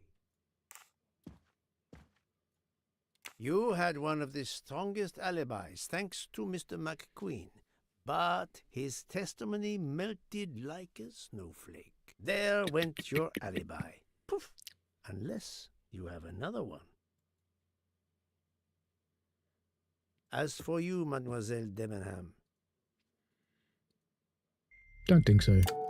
I do not think that's the right answer. Oh, we went for a yes.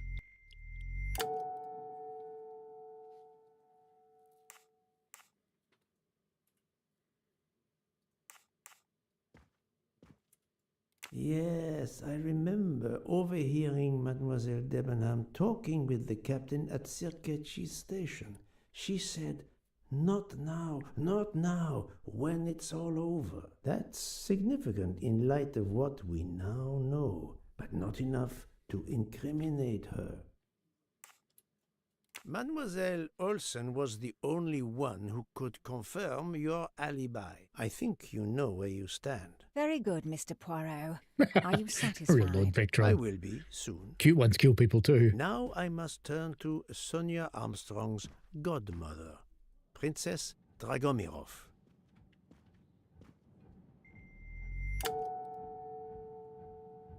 Princess Dragomirov, you weren't on my list of suspects at the start, given your social position. I left my social position in a cold country. Do you object to being addressed as princess? I deny people the opportunity. It makes a good story to tell their friends. It also guarantees a good table in the best restaurants. Princess, there is also, forgive me, your extreme physical fragility. It does not stop me when I must be strong. Indeed.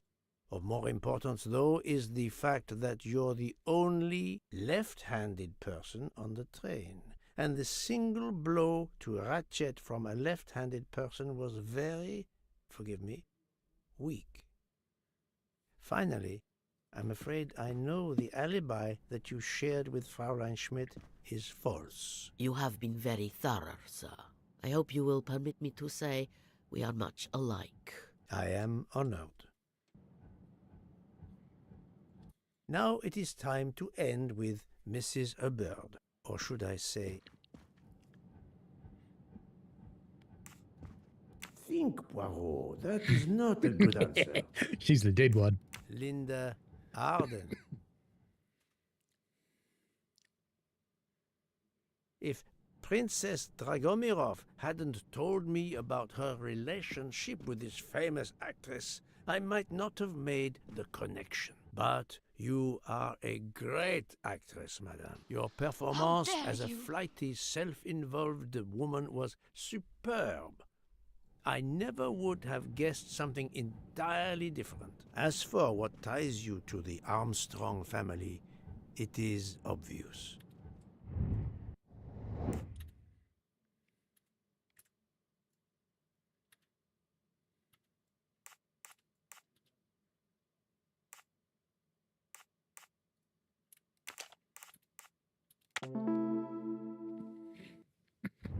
My little gray cells did not let me down. Mrs. Hubbard, you are the mother of Sonia Armstrong and Mrs. Andreni. Of course she did.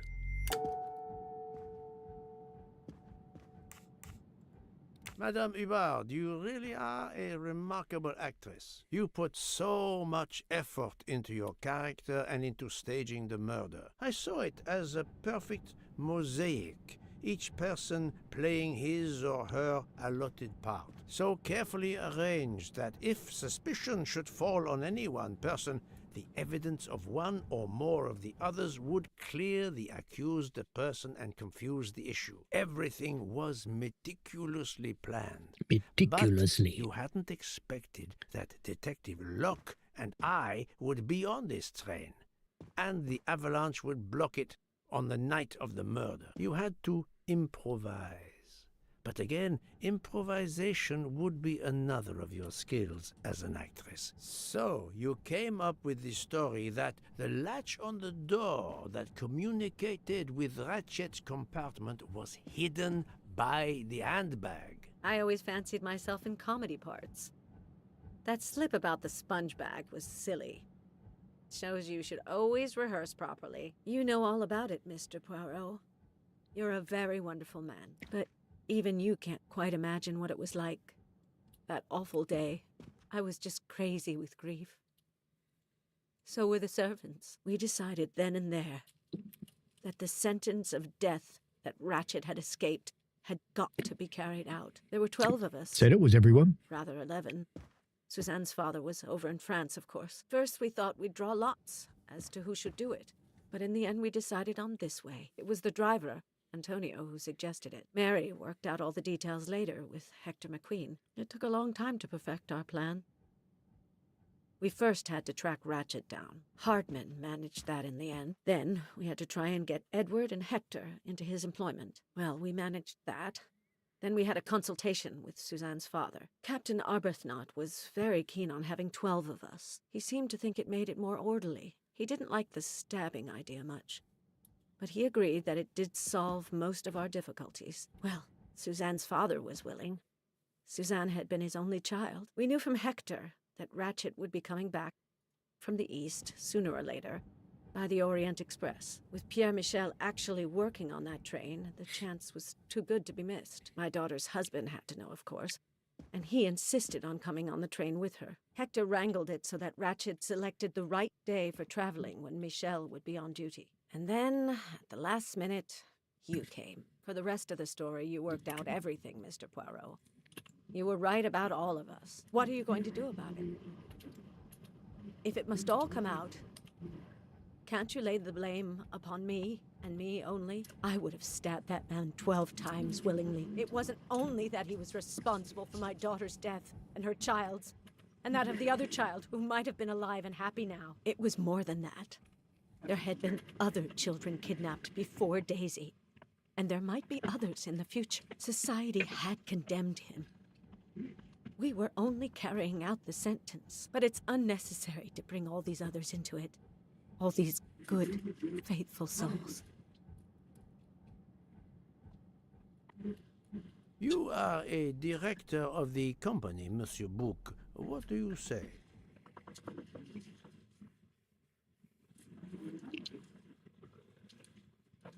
In my opinion, Poirot, the first theory you put forward was the correct one. Decidedly so. I suggest that is the solution we offer to the police. You agree, Doctor? Certainly, I agree. As regards the medical evidence, I think that I made one or two fantastic suggestions. And there won't be another autopsy? Like a real one? Before you, I have the honor to retire from the case. And eat strawberry dessert.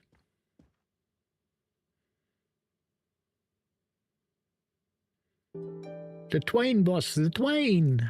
It can leave now, but it would have run out of coal and water ages ago. Suppose I could put water off the snow. That's it then. We're done. And I'm sad to say someone just joined us right then. Uh-oh.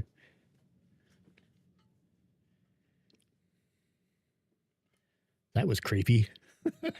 I'm sorry to wake you up in the middle of the night, Poirot, but it couldn't wait. There was a detail that bothered me in my preliminary autopsy of Ratchet's body. I went back to examine the body and I discovered a wound covered by another. The blow I hadn't seen was delivered by a thinner, sharper blade. So there were not 12, but 13 stab wounds. 12 stabs for 12 jurors. It doesn't work with 13 wounds. The symmetry is destroyed. It can't be one of the culprits who stabbed him twice? Doctor, a different knife was used. There is only one explanation. Somehow, some way, there is a 13th murderer on this train. We must tell Bouc. The case is not solved. Damn it.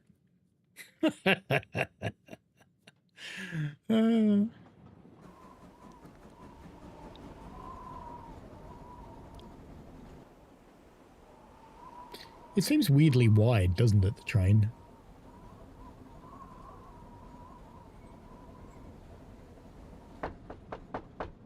Please, come in. Ah, Book. I see we are moving at last. Yes. The way was finally cleared while we slept. If all goes well, we will arrive in Venice this evening. The train will be there for several hours for refueling and reprovisioning. What do we do with the 13th murderer? Do you have a lead? I thought about it.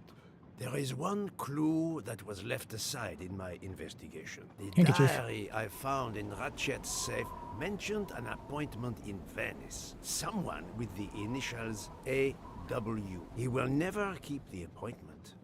But there should be enough time. I must try to keep that appointment for him.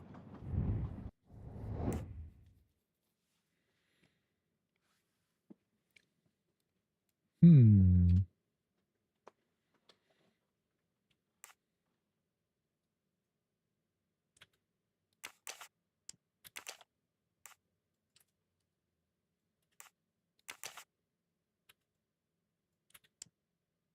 Hairdresser seems boring. No, not good. 3 p.m. Think, Poirot. That is not a good answer. I do not So maybe it is the think hairdresser. that's the right answer. I must admit I'm not right this time. Trying to remember.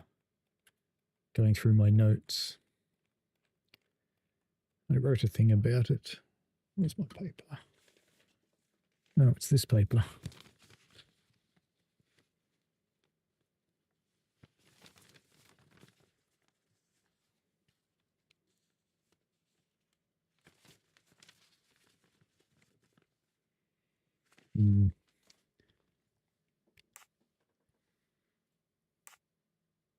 Couldn't be the 16th. That was the day they got on the train. 18th.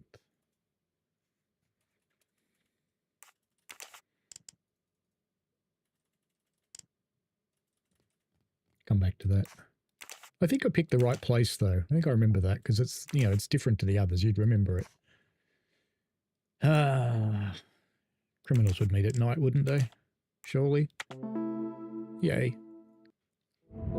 I'm right again. That happens to me a lot. Why is there a bunny?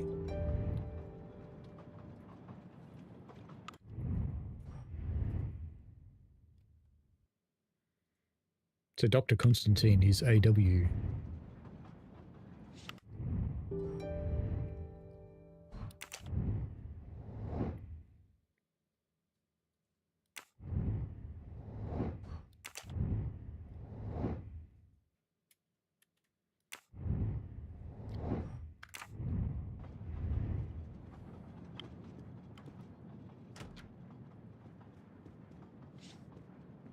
How would it look to the police if I asked a suspected murderer for help?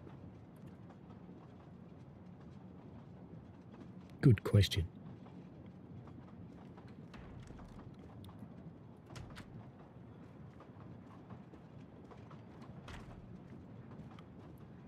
I don't have time for small talk. Which one was he How in? would it look to the police if I asked a suspected murderer for help? Not home. I don't have time for small talk. How would it look to the police if And that was his I room. asked a suspected murderer for help? Nobody. I can't remember what room he was in. Has to have been in the other car.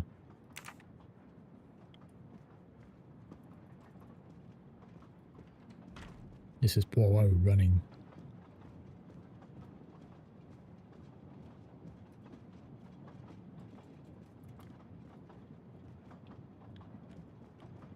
Do we need to check? Of course we do. No. One of those days I'll open that door and there'll be someone in the dunny. Nope. This is his room, isn't it? Yep, it's this room. I think we should let Ratchet rest in peace. I don't have time for small talk. How would it look to the police if I asked a suspected murderer for help?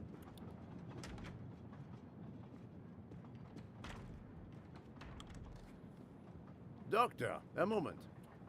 Have you made arrangements for Ratchet's body? Yes, it will be collected by the Italian authorities when we reach Venice. The autopsy will be performed there. However, there is something odd. Oh? Since the train is French, jurisdiction must be shared. What? When I told them you were already on the scene, they have both agreed to support your investigation until we reach Paris. Ratchet's compartment will be sealed until we arrive there. All of those who conspired to kill Ratchet are to be confined to the train until then as well. So, thanks to you, I am the rope in a tug-of-war between two countries. Oh, but I thought you would want to be in charge. And isn't it odd we continue on our journey with a trainload of people that police consider potential murderers? Calm yourself, Doctor. It is not the first time I find myself in the middle. And to be honest, I welcome He the likes it chance when to there's see two this others. case through. It is fast becoming one of the most challenging of my career.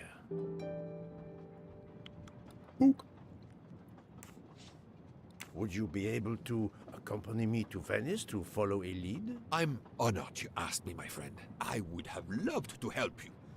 But I have to manage the situation here. I must make sure no one gets off the train in Venice and that Ratchet's body is transferred. So, my dear book, how does our journey progress? We are well on our way to Venice. All of our passengers are locked in their rooms by order of the authorities. I watch them when they want to stretch their legs, like the captain there behind you. I see that you have the situation well in hand.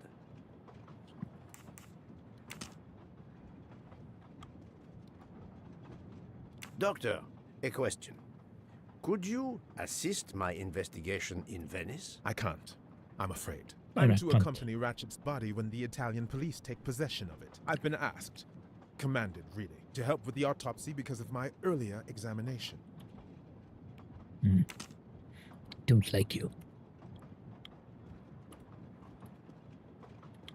You're not allowed. I'm not going to ask a murderer to help me catch himself.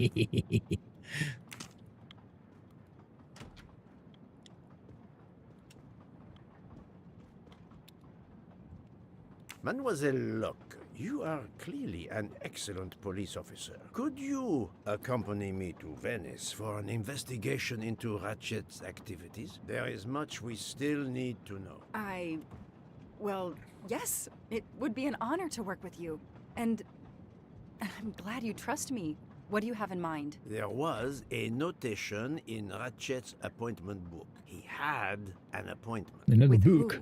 There were only the initials A.W. They were to meet at 10 o'clock at the Fontana dei Conigli. I want to know who Ratchet was meeting and why. But you've already discovered the 12 conspirators. Why is this meeting important? Unfortunately, the case is not complete. Dr. Constantine has discovered the presence of a 13th stab wound. One of them could have stabbed him Yoda twice. did it. Wound was made with another, finer blade. Why would one of them have used two knives? Did they want to confess they killed him more than the others? And if so, why bother to deny it when they have already confessed? No, it makes no sense. And I do not close a case until all questions have been answered. You, of all people, must understand this.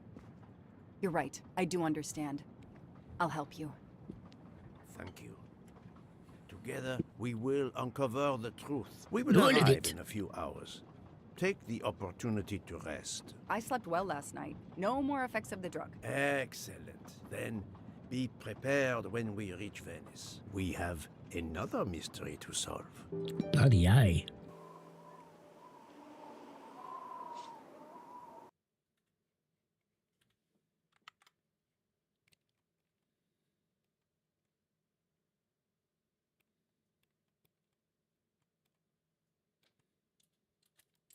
This is the third embarking dock, and no gondoliers available at all.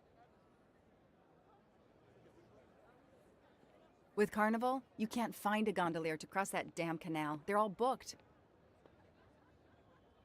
The worst thing is that the fountain is just across this canal. We're almost there. Swim. It is only water. Oh, pussycat.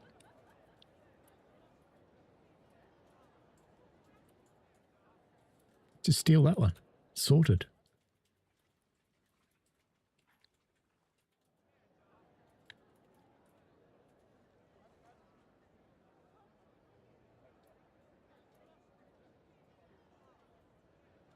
I see a gondolier just over there.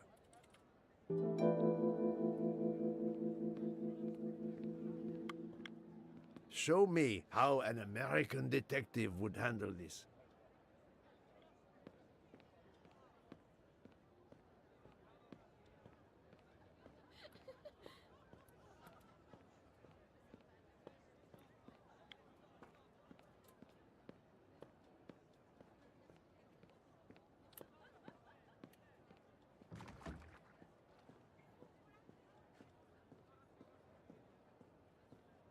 Hi there. We'd like to cross the canal, please. There is a bridge about a kilometer down the canal. Please. According to the map, the Fontana dei Conigli is just across the canal here. No, I, Gabriele, cannot help you.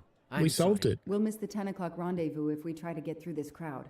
And have to walk a kilometer in both directions. Why is he refusing to take us across? He looks upset. I should try to find out why. If it's a matter of price, I'm sure we can work it out. Money? Money won't help me now. His problem isn't money. His boat What sank. is it then? Still money. Why is money the only option? If it's a matter of price, I'm sure we can work. Money? His problem isn't money. What is it then?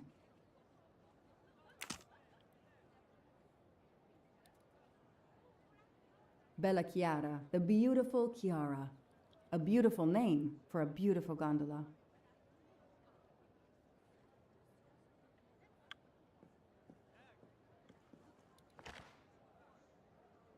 Ah, what a sham. A beautiful bouquet crushed by revelers.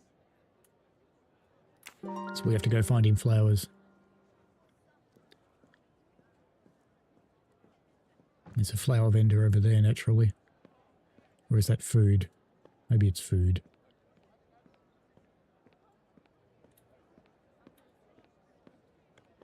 No, it's food. We need a flower vendor.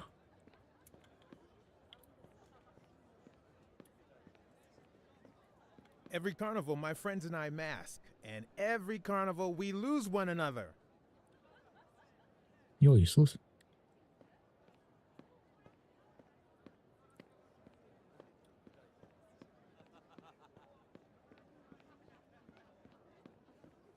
Who has flowers?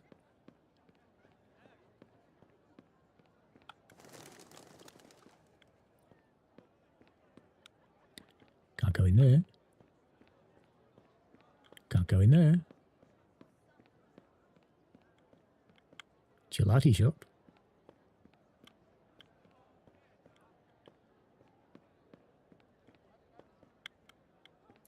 Must be a flower shop here somewhere.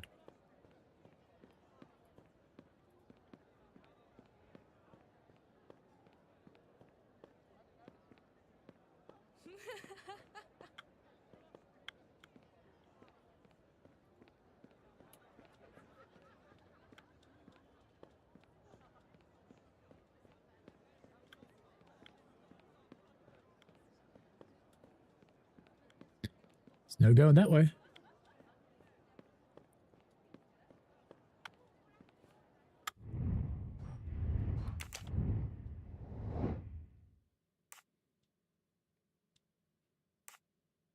No, Joanna. That doesn't track. Great!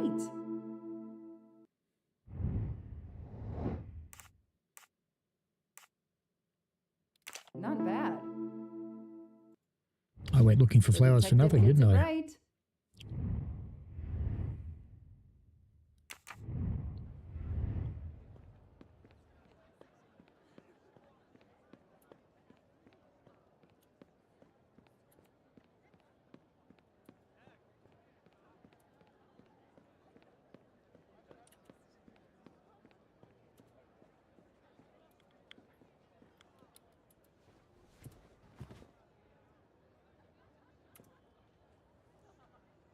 I'm sorry you had a fight with Kiara. What?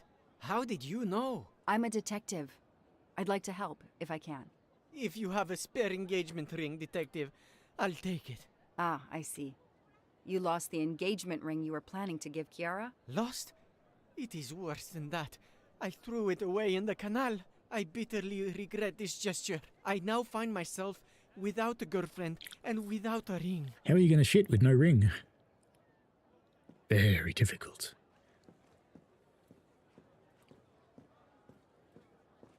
If we find the ring, maybe the gondolier will take us across. You are right. There is not much time. I will help you. I will dive in and look for it.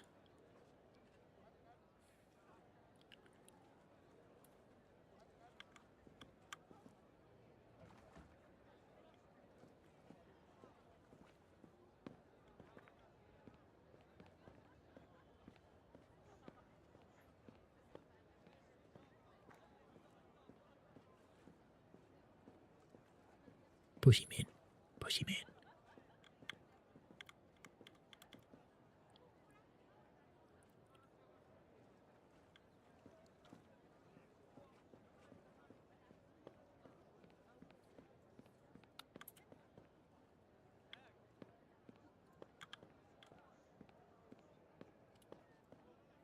It's calm and relaxing, although not as clean as it could be.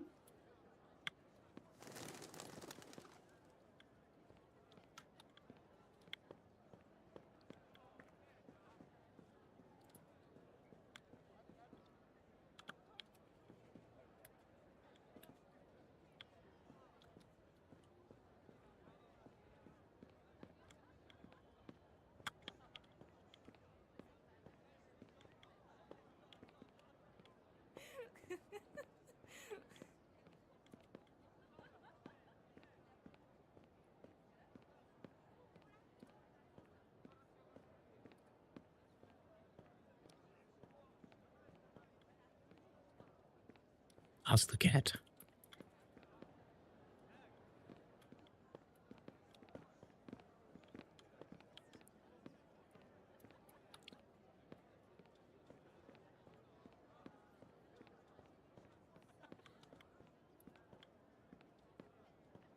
None of these people want to talk, which makes this difficult.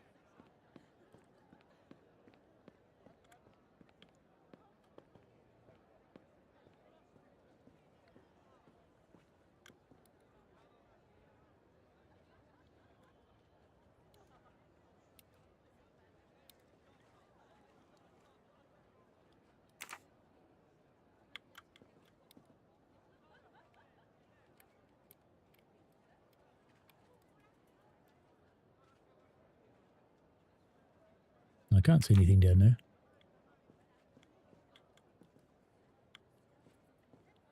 If I look there, and then look there.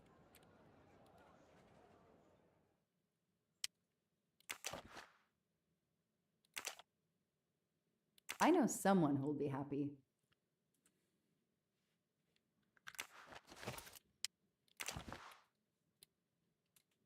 There are too many plastic bottles in the world.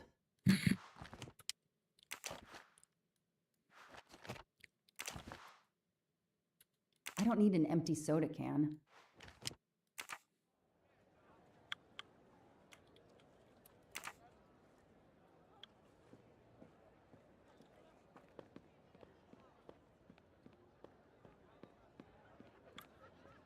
Where's Poirot gone now? He's scarpered somewhere.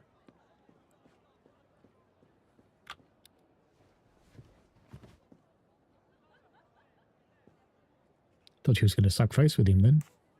Excuse me. I believe I have something that belongs to you. Mamma mia, grazie mille, signorina. With this, I can now win my Chiara's heart again. I know it. How to thank you? My friend and I need to get to the other side. We have a very important date at the Fontana di Conigli. Ah, yes. The rabbit fountain. Of course, I'll take you across. That's why there's a rabbit. Then I will call Chiara. Hopefully she will forgive me. I'm sure she will. Well done, Detective Locke.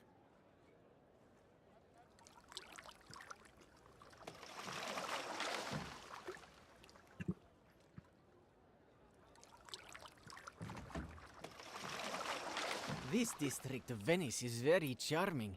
You will love it.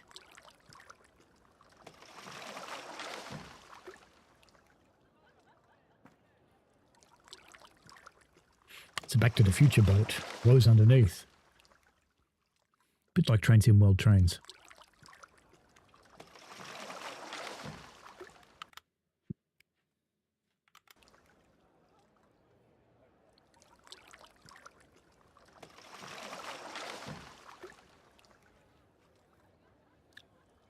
I'm kind of hoping we're near the end of this.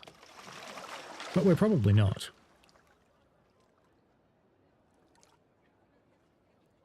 If it's not too much to ask, can you wait for us until we return? Yes, no worries. I can call Chiara from here. To find the fountain, walk along the quay on the left, then cross the bridge and you are there. You cannot miss it. Got it. Thank you. Thank you, Signorina. You have made me the happiest gondolier in Venice. Chiara, I'm sorry.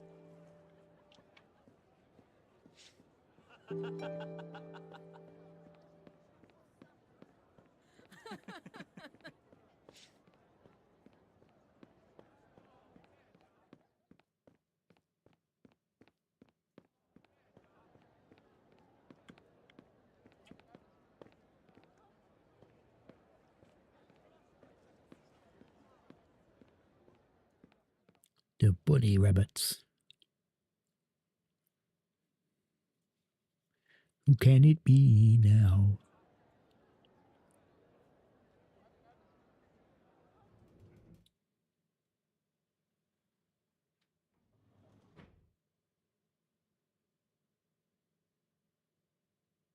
It's 9:55. The right time in the right place. Now AW just needs to show up. You made me run, Detective Locke. Poirot does not run. I'll wait, sitting down. Meow. Where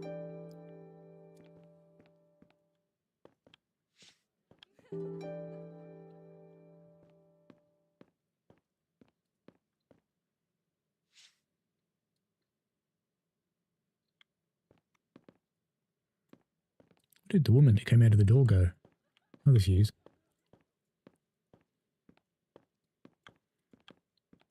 She doesn't want to talk to her.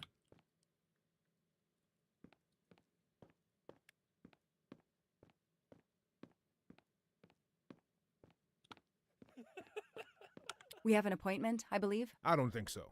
I've never met you. Bummer.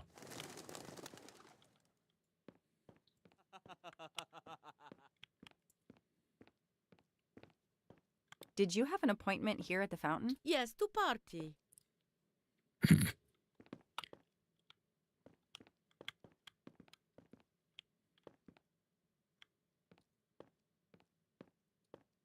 I have an appointment with you, don't I? No, dove la tua mascara?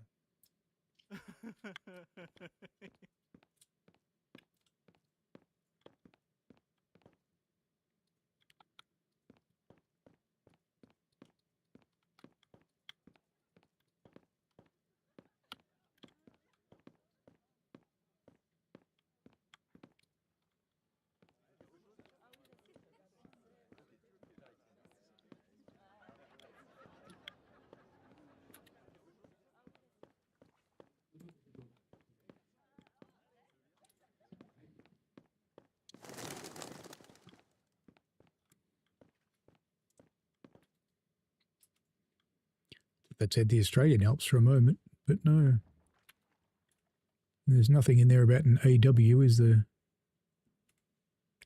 What's that one? Down on the right-hand side. Nothing helpful.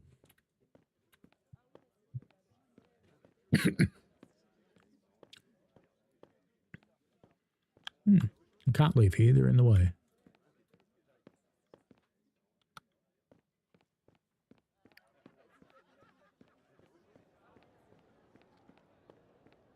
I have an appointment with you, don't I? No, dove la tua mascara?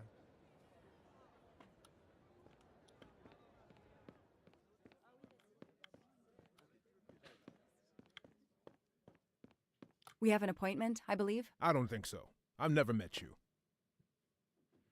Why do they all have American accents? So the only place we haven't been is across the bridge to talk to the people over there. Did you have an appointment here at the fountain? Yes, to party.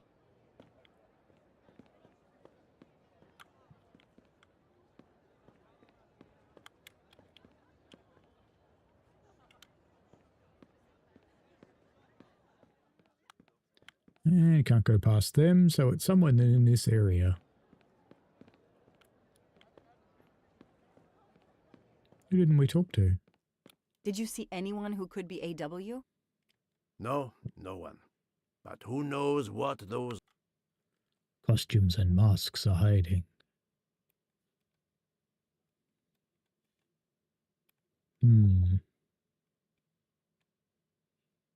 masks and costumes are hiding.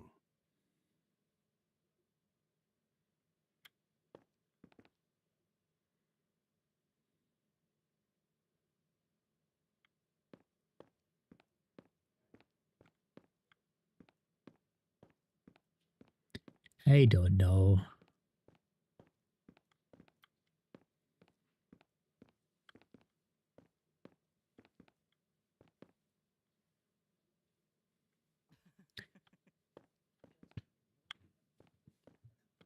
Mustache. I've earned a gold mustache.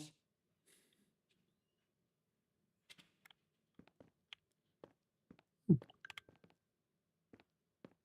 a 2. What is the 2 for? You should write down the 2. 2. Look for more numbers. There's no reason for there to be a 2 there.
I don't get this.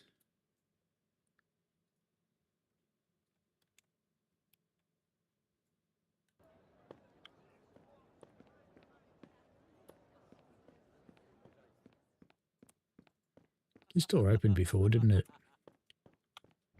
Ooh, you can go in.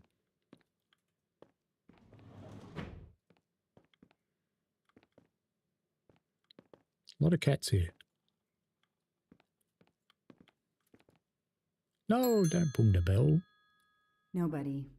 The desk clerk must be asleep or off partying. If there's no one to help me, they won't mind if I help myself.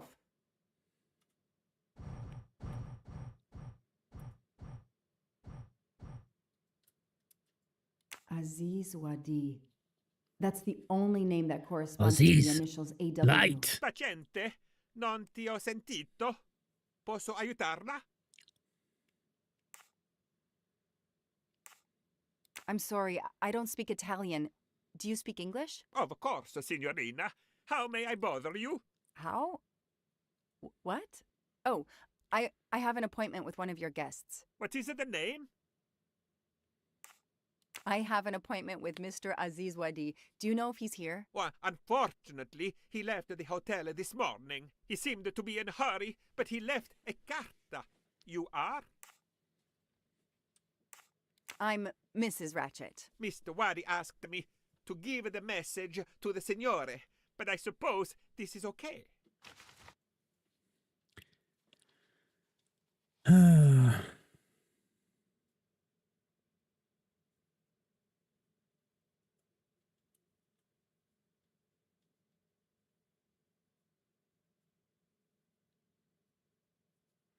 Bloody hell. We need to screenshot that. That's a lot. Bloody hell. Let's make sure there's nothing on the back. Hey, buddy. Okay. Thanks, brother. Had a good one, mate. You got... Hang on. You got a durry? So, yeah.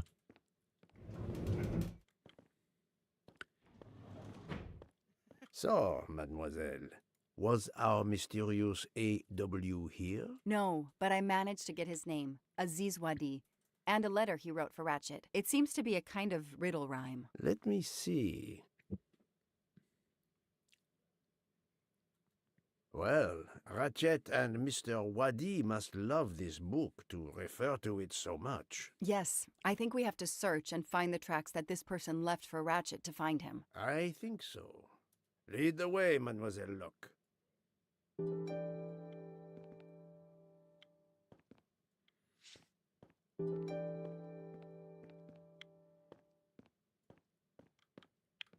So the one with the number, I'm guessing. So it says Alice was sitting on the fountain. She glanced at the statue of the white rabbit, which is there. Seeing the beast hopped away. Alice had followed again and let it be your guide. And that's the one with the 2 next to it. So after walking through a narrow alley and crossing a bridge, Alice came on 2 men who are arguing over who had the tallest hat. So I assume we go in the direction that the rabbit's pointing, which is... No, they're not arguing. So in an alley, 2 men arguing about the tallest hat. So it has to be down here, doesn't it?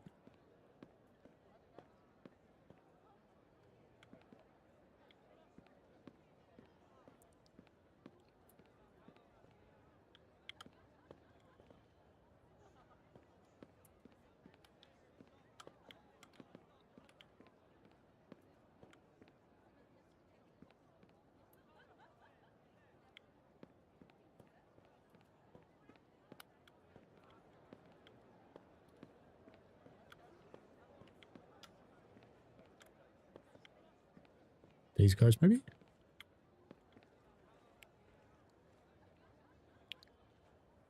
So it's 2 men arguing. Her feet led her back to the narrow alley. So there must be something around here for her to find. Another clue, a number, something. Because they do seem to be the only 2 tall blokes.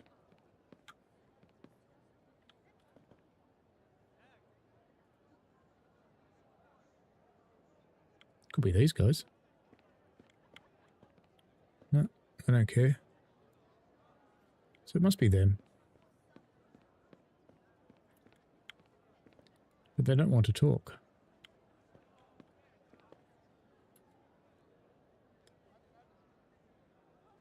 Her feet led her back to the narrow alley and then to a small square where she found a cat drinking tea.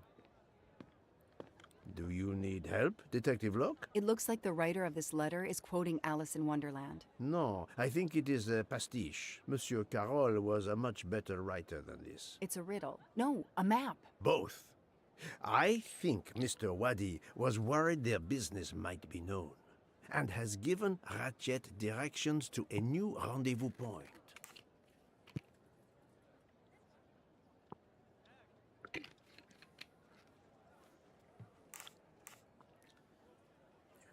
Drinking tea, Mistress King.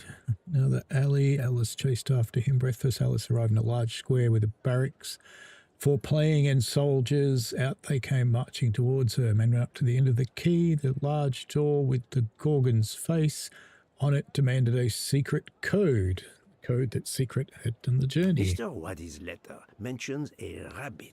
The rabbit fountain is an obvious starting point. I believe the letter refers to this place. We have a reference to hats in the letter. Where can we find hats? If we follow the letter, our next landmark will be a cat. A real cat is not likely. Let's try to find a picture or a sign with a cat. A place with playing card soldiers. It sounds like a metaphor. What place could make us think of soldiers? The last paragraph suggests a door that requires a passcode. If I understand correctly, this code will be made up of numbers that we will find along the way. Mm.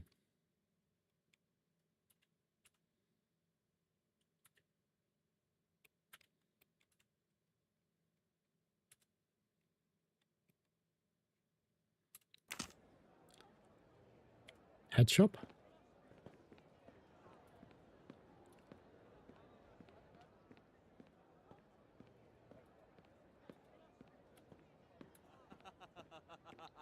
Ice cream. Well, here's the cat.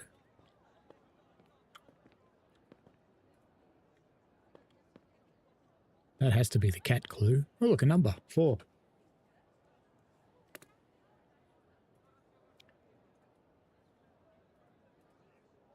So the cat...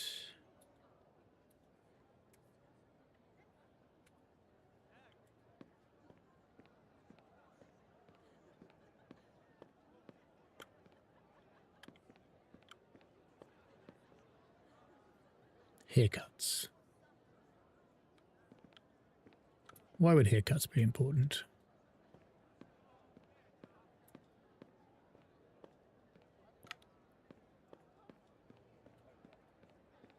See you later, Vectron. Have fun, mate.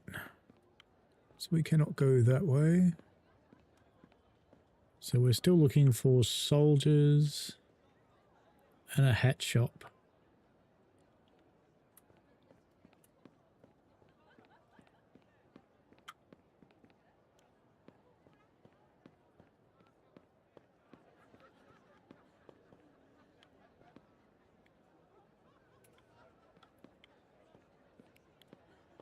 Mustache. Mine. Help yourself, Joanna. You earned it. Where's that door glowing? Oh, I don't know. It's not a hat shop.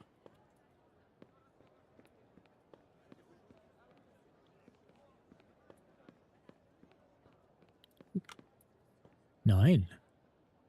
That's the passcode. So this is the door. And the last digit is a 9.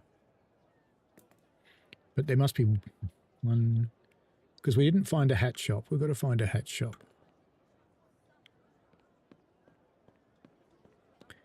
Where is the hat shop? The shop, oh, the hat.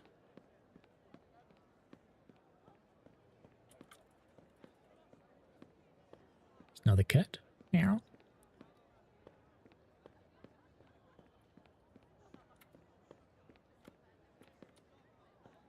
I think we've been down here, haven't we?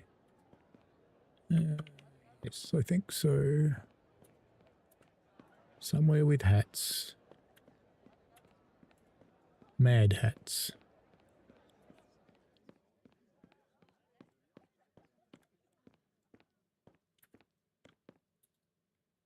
Ooh. Playing cards. There's another number. There's a 6. So what was the order? There was the fountain. That was the first one. Walking through a narrow alley in Kotu Bridge, Eloquence, 2 men arguing about the tallest hats. We haven't got that number yet. And then we've got her feet full of narrow alley in a small square. She found a cat drinking tea. So that's the next number. With barracks for playing and soldiers go marching towards us. So the next number's a 6 and the last one's a 9. We need one more number. And we need the hat shop. I was just reading from the note that she left, so we need a hat. What is this? It's the hairdresser again. Is there no hat shop? Oh, hats.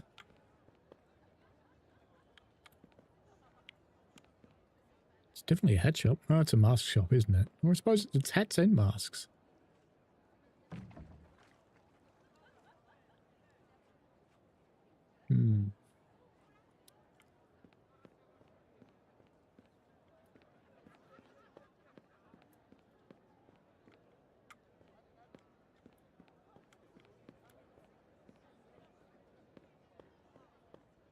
A lot of gelati here.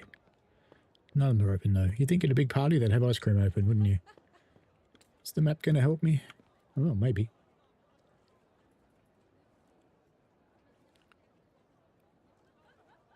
So what's his hat, do you think?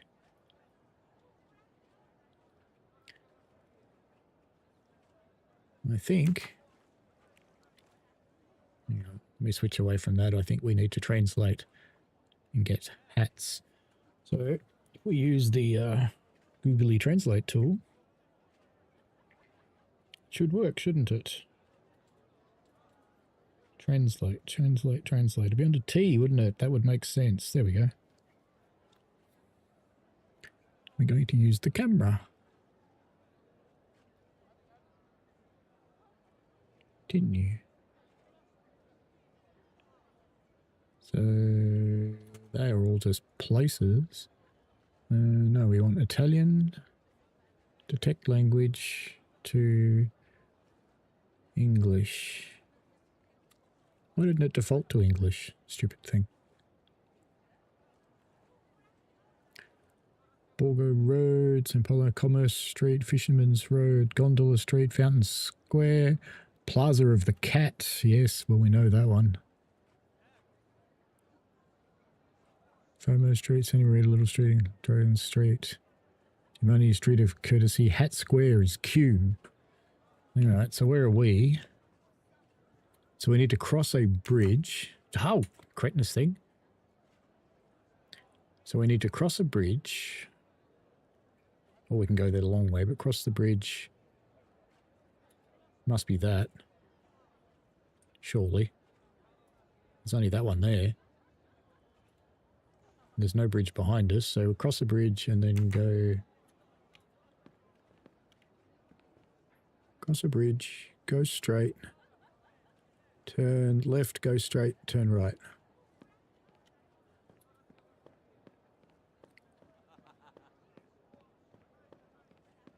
That was go straight, go left.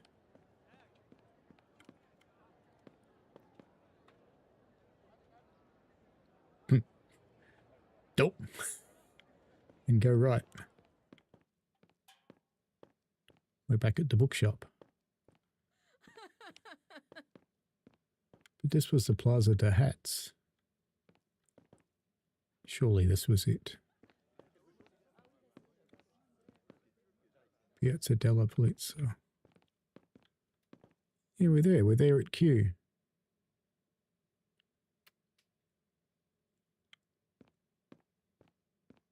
Well, that's the playing cards. Where's the bloody hat shop?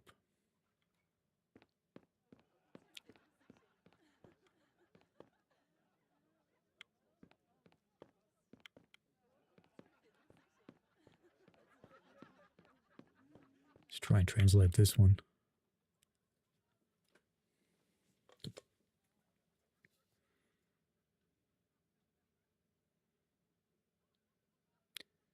Oh, it mistranslated Q. It told me Q was about hats, but no, it's not. Q's Police Square. Oven Street, Santa Maria Road.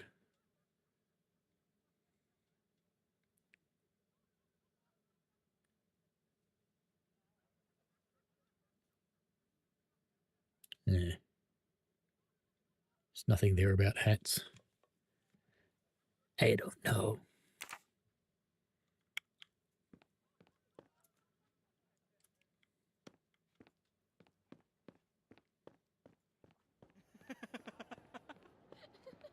Been here, the hairdresser. Get away.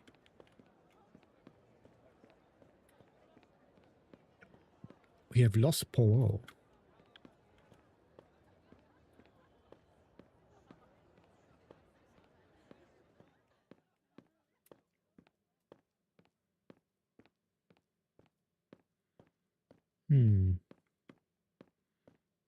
Hello, kitty.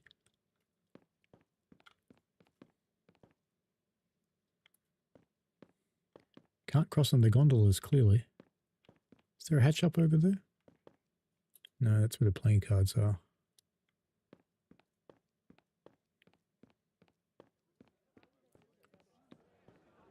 Oh, mustache.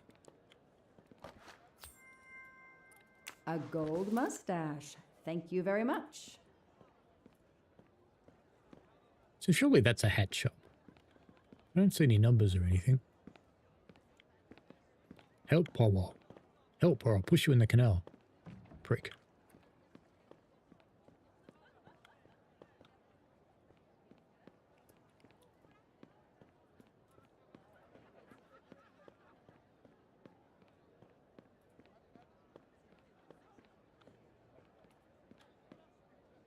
We've been down there, haven't we? I forgot where the other place we were going to is now. Hat shop. Yay. 8. All right, we have the code. Now I just remember where the hell it was.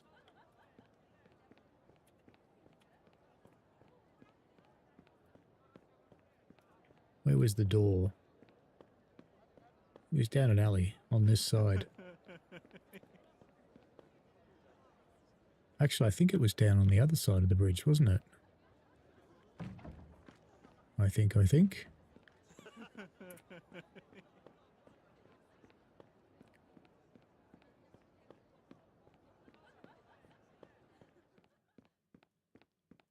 Down on this side somewhere.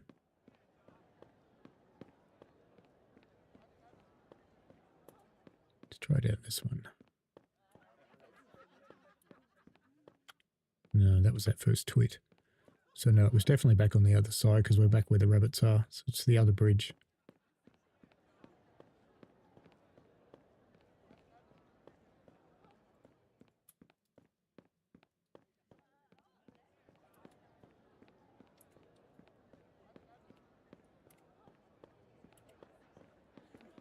I should have written down the name of the street when I found it, shouldn't I?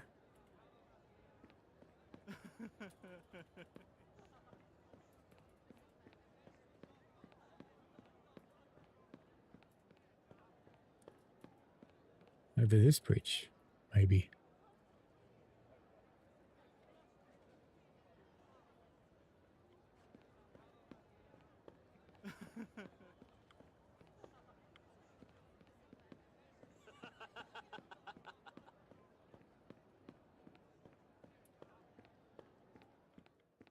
Playing cards back in the square. It's annoying me because we actually found it before and I didn't think to write down what the name of the street was.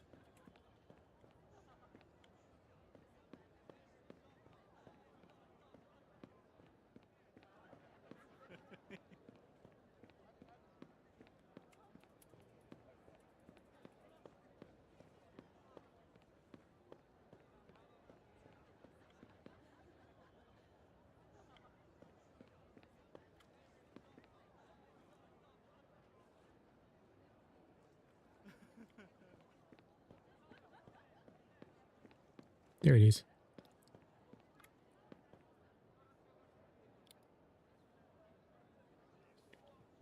Mm. 2, 8, 4, 6, 9.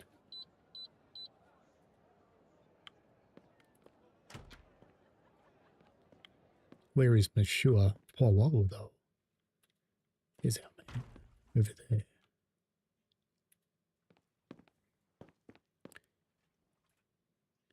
Stabby, stabby.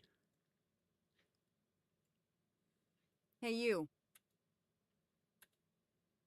I can't lose them.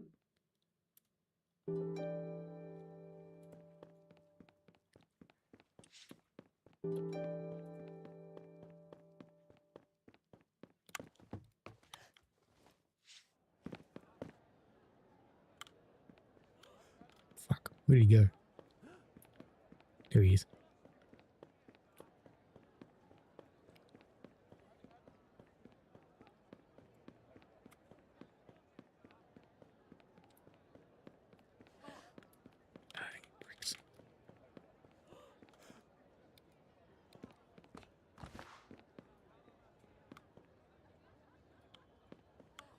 No!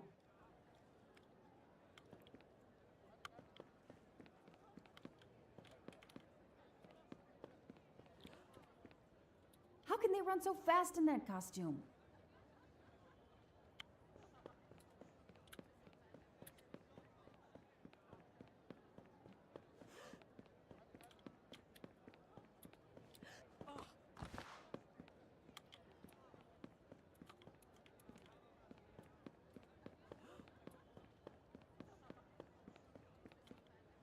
I can't lose them. Clearly you can, because you have several times.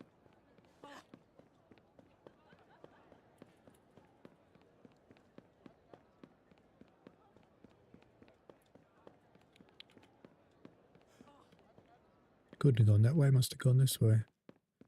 There he is.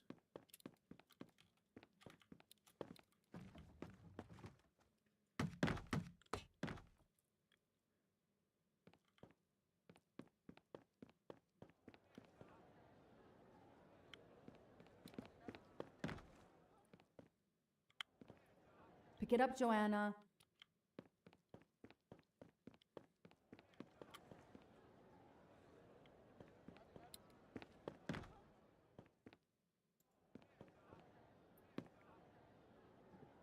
Move over.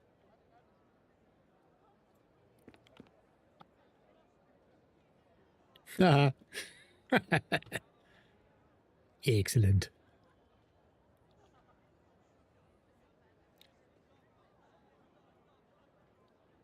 Too many! Too many masks! The murderer could be standing there watching me and laughing.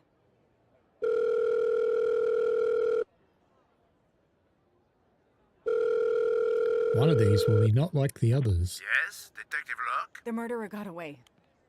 I'm coming back. But it looked like he dropped something when he climbed the first wall. All right, I'll go and see. For my part, unfortunately, I could do nothing for the victim. He was already dead. I have already alerted the Italian authorities. I will see what I can find while I wait for them.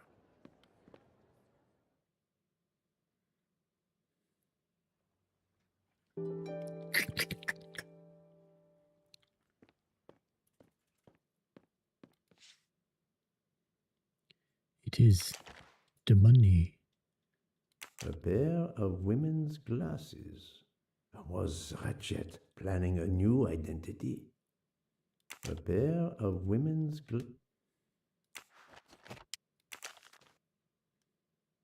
There must be several tens of thousands of dollars in this bag. Given each one of these is 10,000, a few more than that.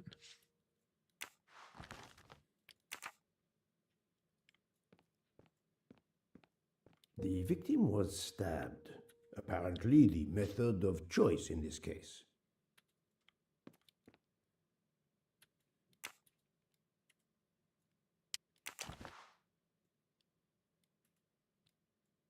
A bunch of keys. If, as seems likely, Mr. Wadi is a resident of Geneva, then one of these may belong to his home there.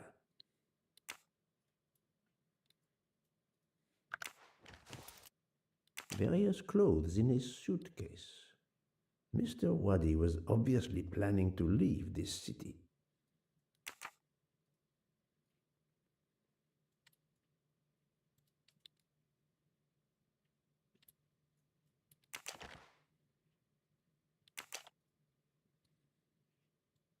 Mr. Wadi's Swiss passport.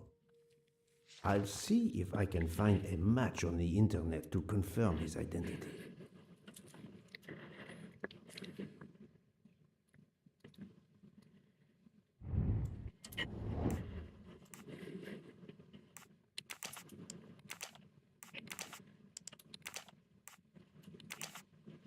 I didn't look on the passport. Get a little bit that or no, older, That is not a good answer. I do not think that's Younger. the right answer. hang on. This is wrong, but I'm never far from the truth. I must admit I'm not right this time. We tried them all. So he's got a Swiss passport. Oh, Waddy. Aziz Waddy. Idiot. Idiot.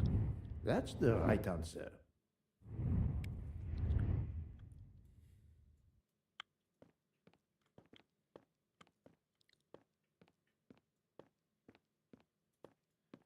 But what? Keep the money.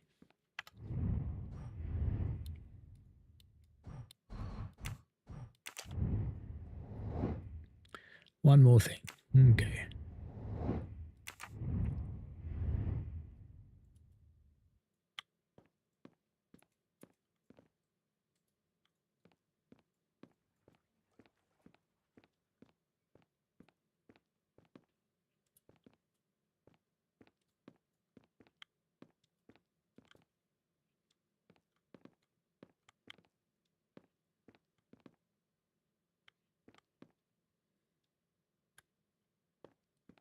Where is one more thing?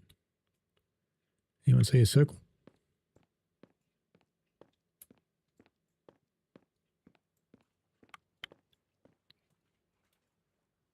Nothing in the boot.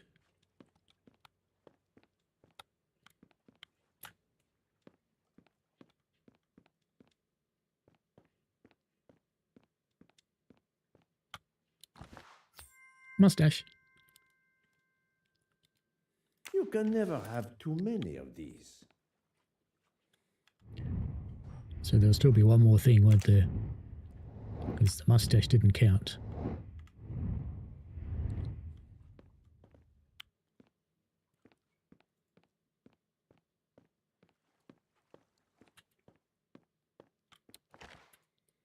Ah, another passport. Ah, that's our friend. A false passport with Ratchet's picture. Clark, Ratchet. How many others? Now he will become Enrico Caldo. It appears Ratchet changed his identity as often as his socks. A false passport with Clark, Ratchet. It appears a false Clark. It appears Ratchet changed. Keep it.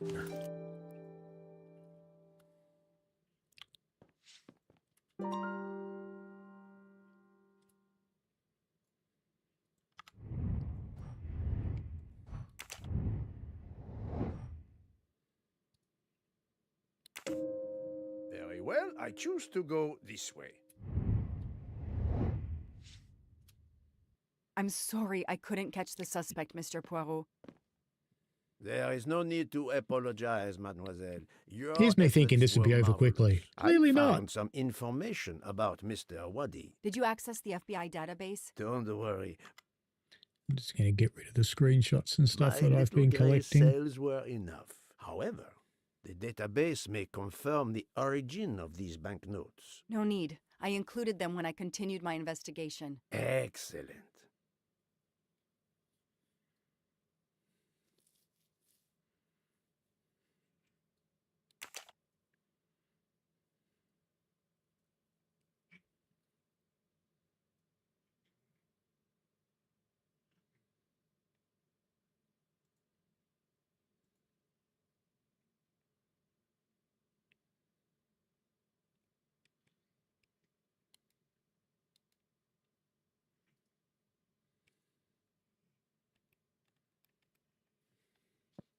I don't need Mr. Poirot to tell me I'm wrong.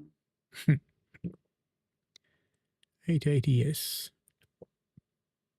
Nothing ends in S. 2203G. So how do we change to the next page on the phone? Page up, page down, S.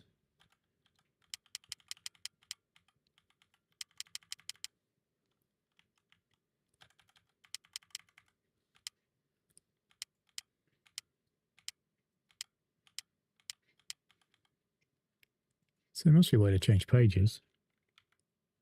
No, I did something wrong.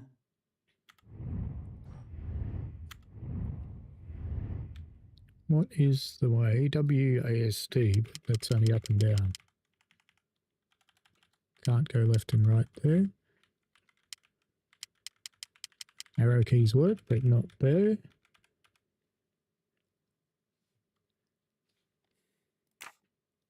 Oh, there we go. All right.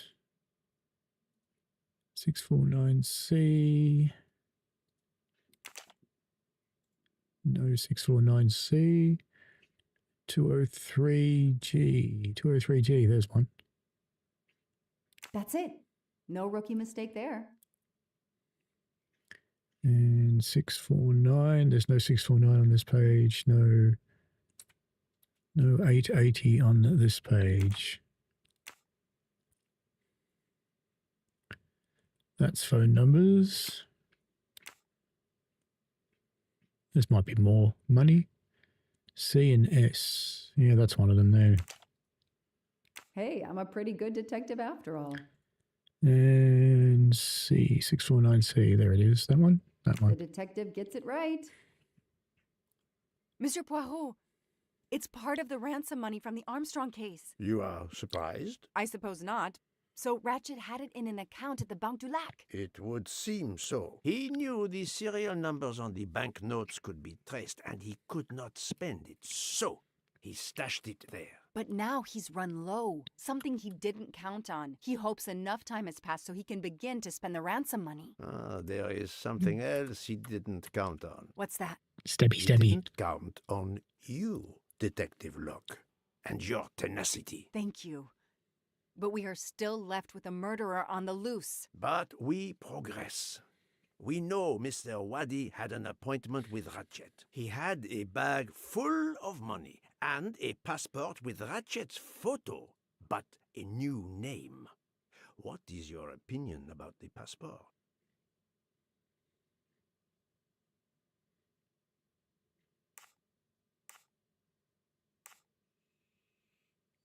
Could be. Maybe Wadi was blackmailing Ratchet because he had Ratchet's true identity in his possession. Enrico Caldo. It is unlikely that this is his real name. He was a master of false identities. But why didn't Wadi's murderer take all that money? That is a good question.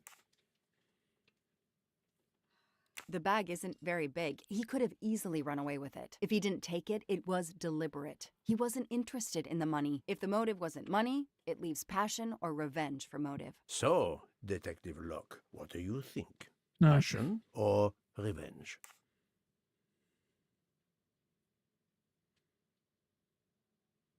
Revenge seems like an obvious motive to me. The murderer carefully followed Wadi from the fountain to the new meeting place despite Wadi's precautions. That is cold and careful. Excellent. We cannot yet know for certain, but that is a sound psychological analysis. We have an idea of the motive. It is the same motive as that of our 12 would-be murderers on the train. But we still must know who was under that mask. I think Wadi's killer is also Ratchet's murderer. The motive for both deaths was revenge, and both are related to the Armstrong case through the ransom money. Exactly. So our murderer is linked to the Armstrong case. The money is linked to the Armstrong case. But these glasses that I found in the bag, they must have something to do with this case too. Wait, those glasses mean something to me.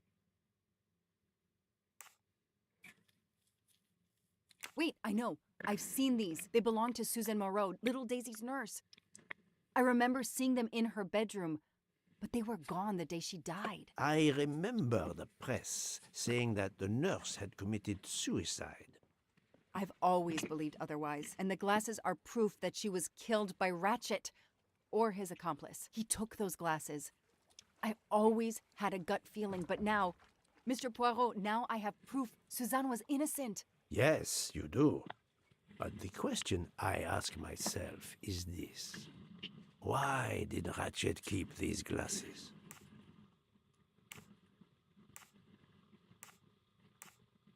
Ratchet used to leave fake evidence at the scene of his crimes to incriminate others.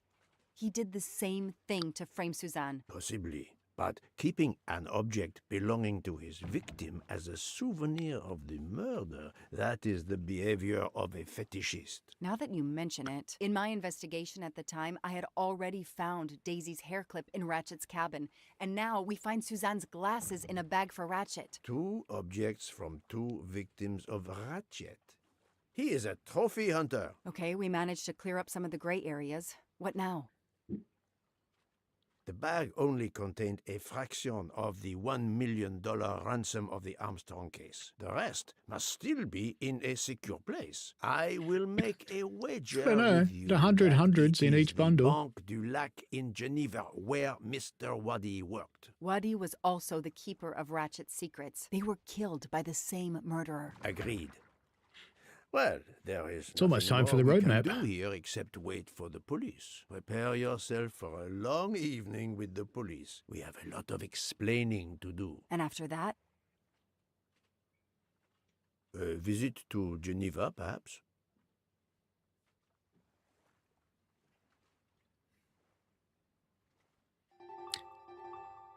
So I'm beginning to think we're quite possibly going to get another night out of this game. So maybe we'll just play this one tomorrow night because it is getting a little late. I reckon we could do that. Here you are at last. I was worried about you.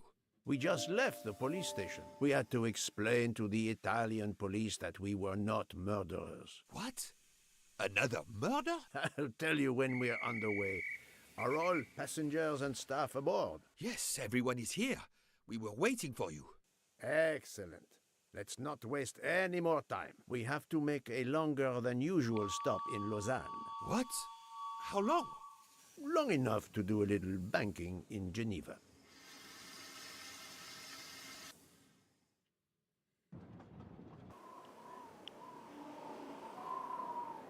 Do we keep going or do we come again tomorrow?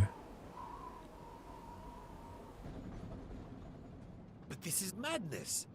A 13th murderer of Ratchet? Mon ami, he was not well liked. But Monsieur Michel would have seen anyone enter Ratchet's compartment. And there were another 10 people milling about, taking their turn at stabbing him.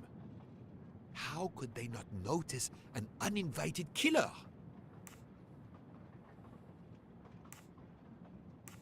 The 13th killer could have acted when Michel was smoking on the platform at Vinkovsky. But even after the train departed, Michel was absent from his post at the end of the corridor several times the night of the murder. I must know where he really was and when.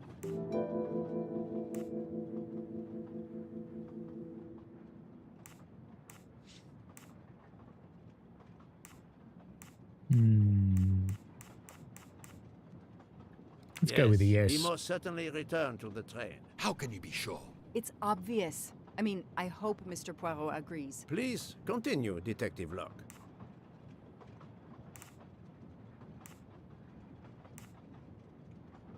All the passengers and crew are still aboard. If the killer of Mr. Waddy had remained in Venice, we would have noticed right away that someone was missing, and we could have alerted the authorities. I promise you, I made certain everyone was aboard before we embarked. Book, calm yourself. Calm myself? But we're back where we started. There is still another murderer on my train. Wait a moment. Can I change my mind about my verdict? Can we turn everyone over to the police? Everyone? Including ourselves? What? No. No. Oh, it's a nightmare. Let us take it step by step, my friend. We can start by eliminating all of the members of the Ratchet jury.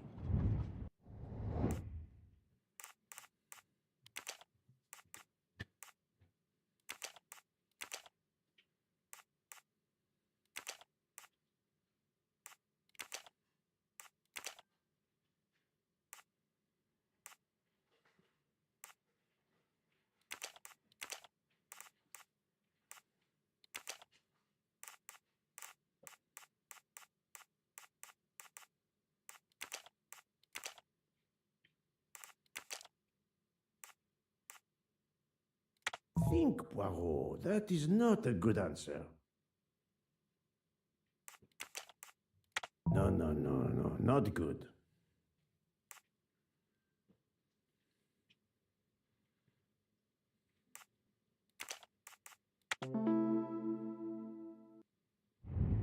That was easy. Third time. If we eliminate the 12 jurors, we are left with 7 additional suspects. Oh, I should have took a screenshot of that screen, shouldn't I? It's still too many. I agree.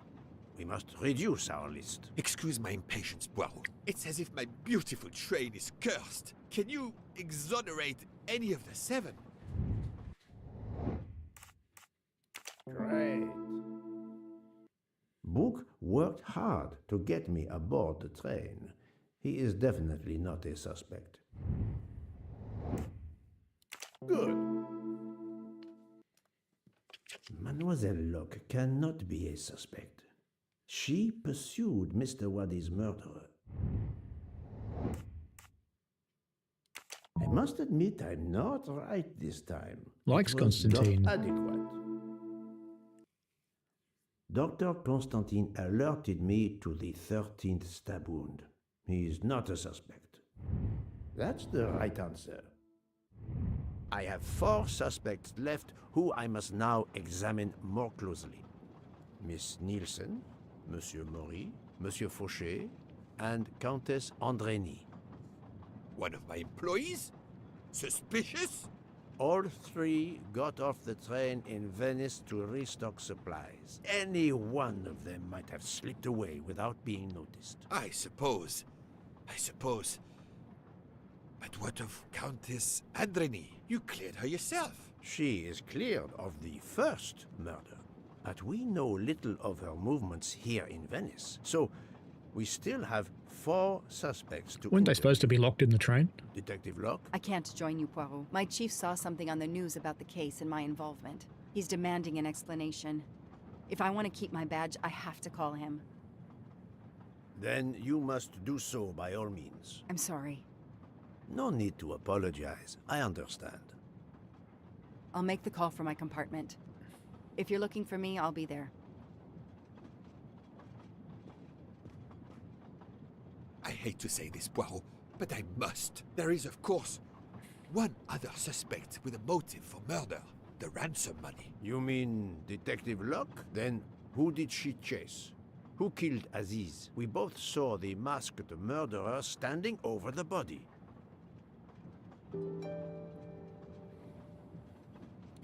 Yeah, we saw someone with a knife.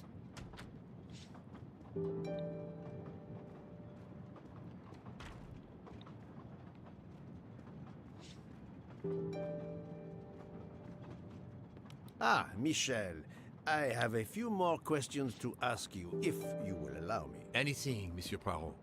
We are in your debt. Please tell me your movements when we were stopped at Venice Station. It was slightly loose, and I had to use a lot of toilet paper. And then refreshed, I stayed in my quarters. Did you notice anything special? Comings and goings? Monsieur Bouc had asked everyone to stay in their compartments. I would occasionally walk the train to ensure everyone was comfortable. Oh, I saw Monsieur Maury was all alone loading his crates of provisions. A great chef like that, reduced to petty labor, I would have helped him. But Monsieur Bouc had ordered me not to leave the train for any reason. So, Monsieur Maury was forced to labor alone. Let us review the actual timeline of the night of Ratchet's murder, not the one manufactured to hide your crime. I left the train in Minkowski for a smoke. Then I resumed my post. That was the truth. The train departed on Shit. schedule. I just But read out then, a of cat. course, an avalanche of snow blocked the tracks. At 12:45, Madame Hubbard and I met in her compartment. I think I just ran over the cat's tail when I moved my chair then. Due to the snow and Poirot. The little play we had staged for you had to be rewritten. I left her compartment at approximately 1:15. Then the curtain went up. Calls in the night, the red kimono, all for my benefit. And all for nothing, as it turned out. Do not blame yourself, Michel. I am the theater critic no playwright wants to see in the audience.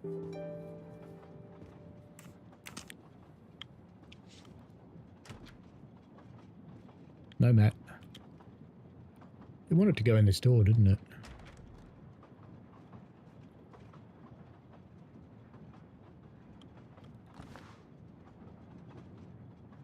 Not this thing again.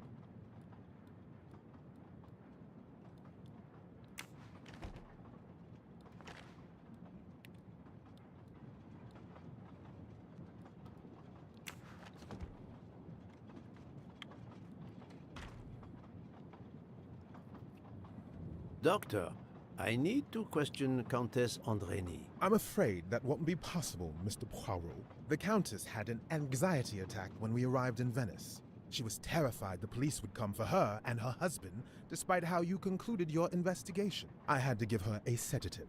She has been sleeping since. So You it wasn't have her. stayed with her all the time we were in Venice? Count Andreni begged me to watch over her. I have not left this room. You're the reason she's in this state. Book voted to absolve you all. I accepted his verdict. I told her. I tried to reason with her. What she has already suffered, the strain of these last few days, it was too much. I understand, Count. It's Yeah. quite all right. I've been up since I have 5:30, the so it's getting a bit answers I came late. So we know it wasn't her. We can booger off. Let's go talk to the others.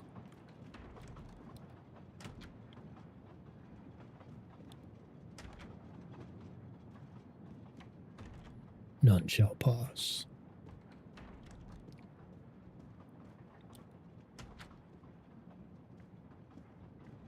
You play well. I didn't mean to interrupt you. Thank you. Many years of piano lessons thanks to my mother.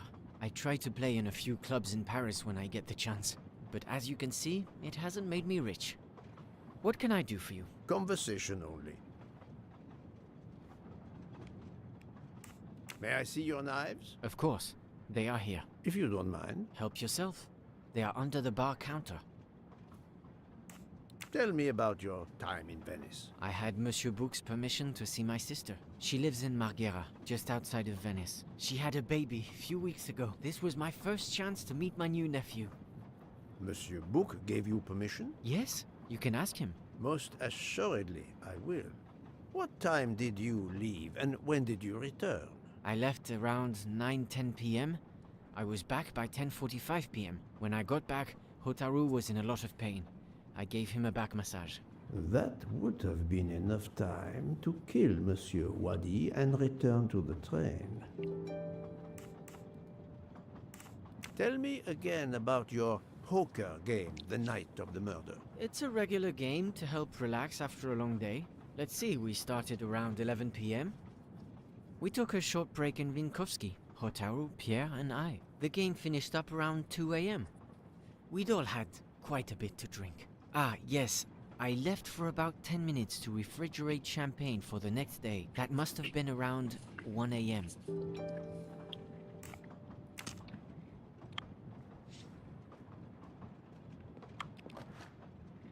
Not those knives. None of these come close to the wounds on either body. Yes, the bottle opener did it. So it's not Fotcha. Little Mr. Fotcha.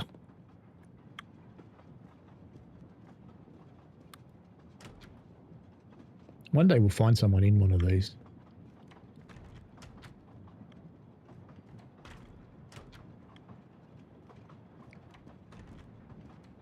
Book. You told Fauché he could go into Venice? Marghera, actually. Not so far away. It was his only chance to see his sister. He's been working every train for weeks. There is never time to see the new baby. Enough, Book.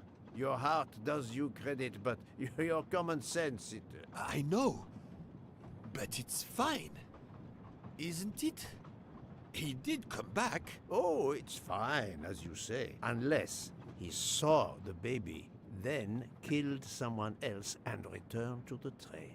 But that's monstrous. Murder is always monstrous, my friend.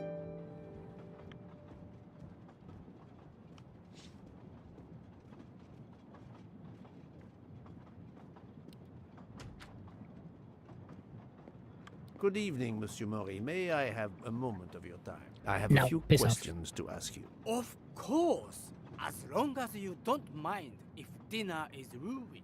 I promise to be as brief as possible.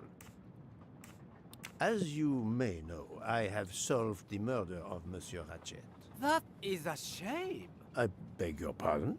The bastard sent my steak tartar back, telling John I was to burn it. I will add it to the list of his crimes. One wound on Monsieur Ratchet's body was struck by a very sharp, thin-bladed knife. We haven't found it yet. You think one of mine was used?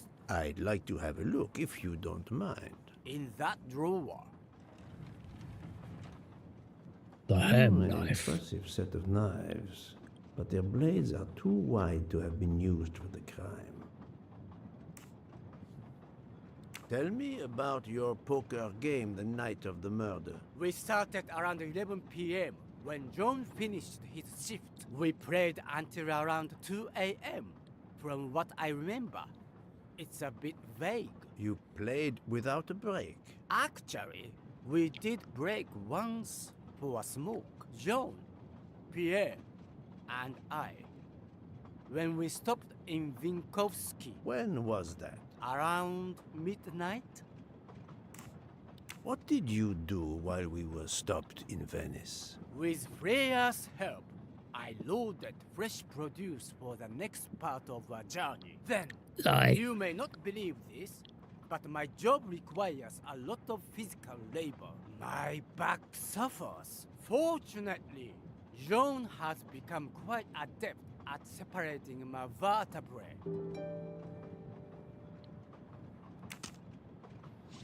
Not Maury, so it's Nielsen. It's the girly girl.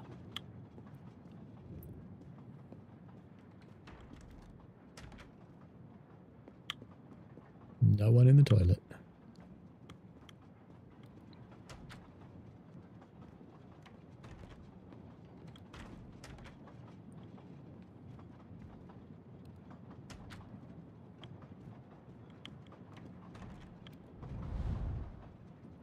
The box is secured by some sort of locking mechanism. The design is formed by 3 commas.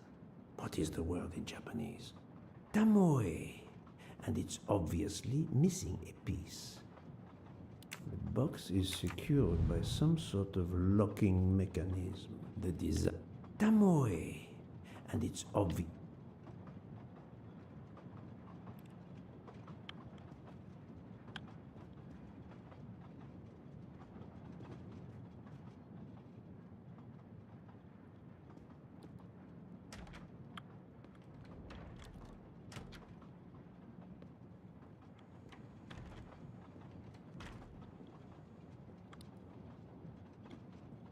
Good evening, Mademoiselle Nielsen. May I talk to you for a moment? It'll be this one. Of course, Mr. Poirot. I'm not going to bed right away. Can you tell me exactly about your poker game the night of the murder? We started around 11 p.m. In Vinkovsky, we took a short break. Hotaru and Pierre went outside to smoke. Oh, and Hotaru got sick around a few minutes past 1 a.m. 1:10 a.m. maybe? He spent about 15 minutes in the bathroom, but he didn't want to quit on a losing streak. Did his luck improve? No, so we played to around 2 a.m. He lost every hand. Dr. Constantine found a stab wound on Ratchet's body that was caused by a much thinner and sharper blade than the others. Possibly a chef's knife? My thought, precisely. And you'd like to see my knives? If you wouldn't mind. I would gladly show you if I had any. But I don't. I use the regular kitchen knives. You may search if you don't believe me. I see. All the knives the staff use are in the kitchen or in the lounge. Except... Otaro prefers to use his own. Monsieur Mori doesn't use the kitchen knives? Not usually. I know he keeps a set of traditional Japanese knives in a box in his room. He doesn't let anyone else use them. Although now that I think of it, he has been using the kitchen knives lately. Wah, wah, wah. Can you tell me your movements while we were stopped in Venice? Loose. That'll be easy. I didn't move much at all. Let's see. I helped Hataru load all of the food crates aboard the train. Hataru had everything he needed, but I realized they forgot half of my order. I spent over an hour on the phone with the supplier without success. I had to change the dessert menu for tomorrow. I've talked to everyone, but some elements of the testimonies do not seem to correspond. I need to recheck a few things.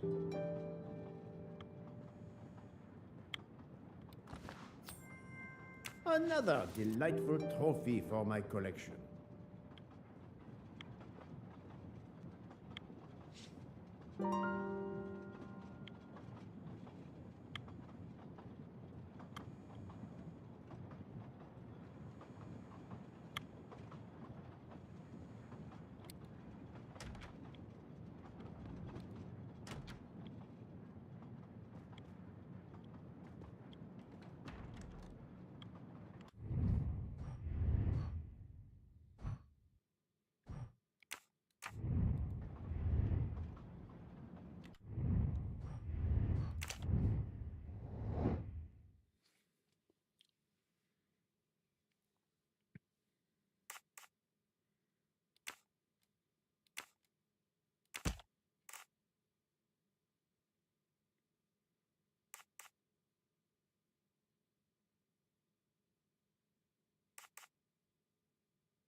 This is wrong, but I'm never far from the truth.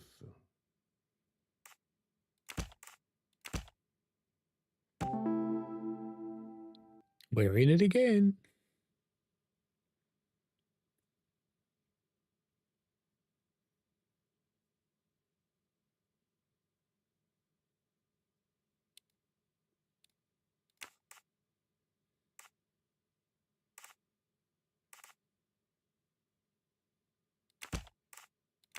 I must admit I'm not right this time. I do not think that's the right answer. With champagne? I don't think so, unless we go with her. Think, Poirot. That is not a good answer.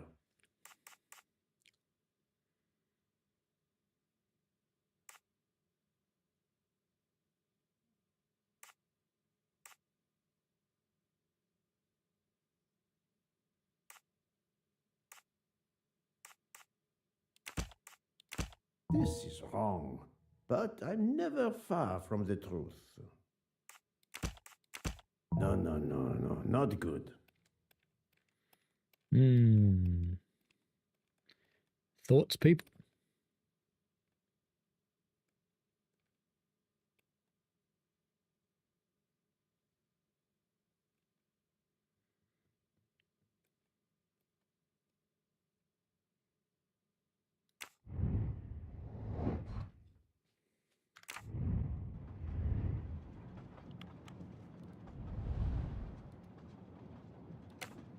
Oh, another bloody puzzle box. I'm coming to hate these things.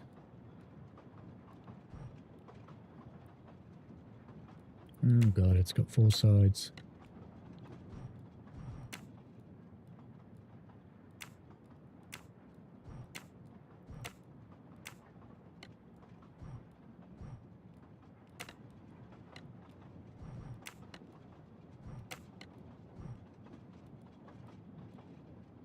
Oh, it's got more sides.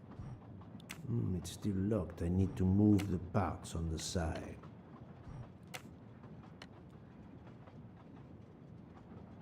It's still locked. I need to move the parts on the side.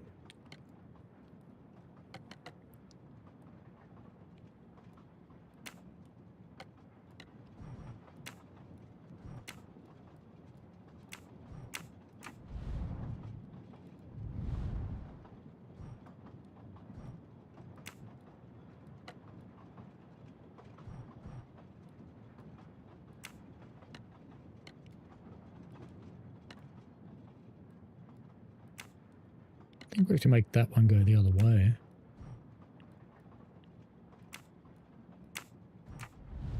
Stupid thing.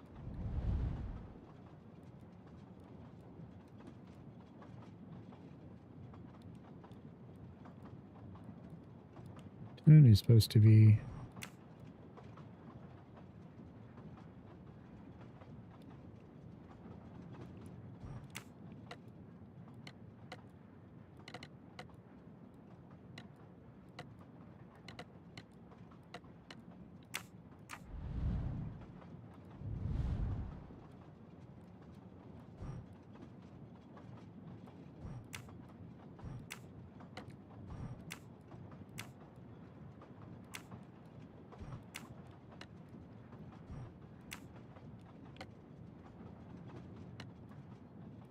Okay, that lets that one open. Ah, we have to unlock them so we've got all the things showing. Here's one.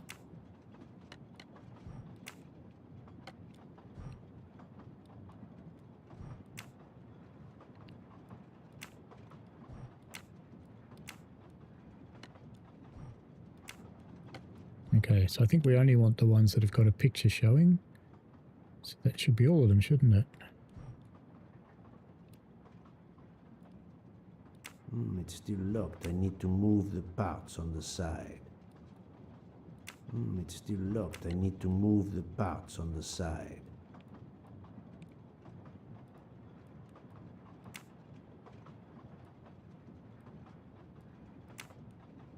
Ah, there was another one.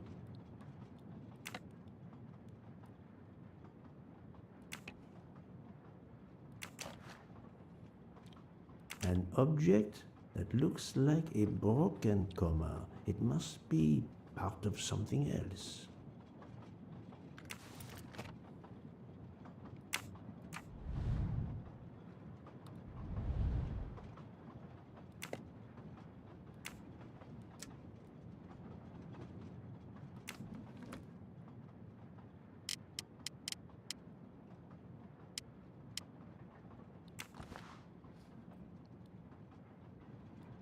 Colteria Venezia.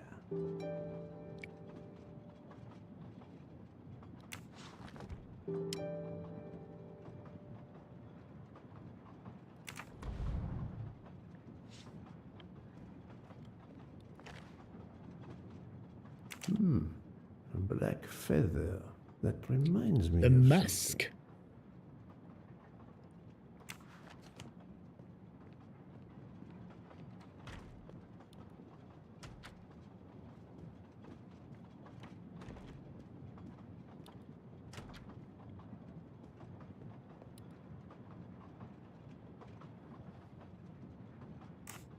I'm sorry, Monsieur Mori, but haven't you forgotten something? You haven't told me about the knives hidden in your room. Ha!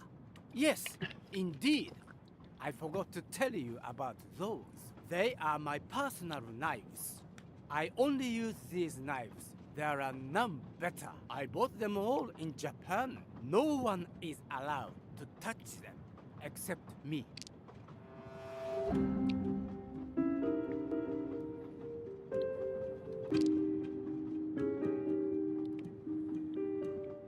I have no way to prove he's lying.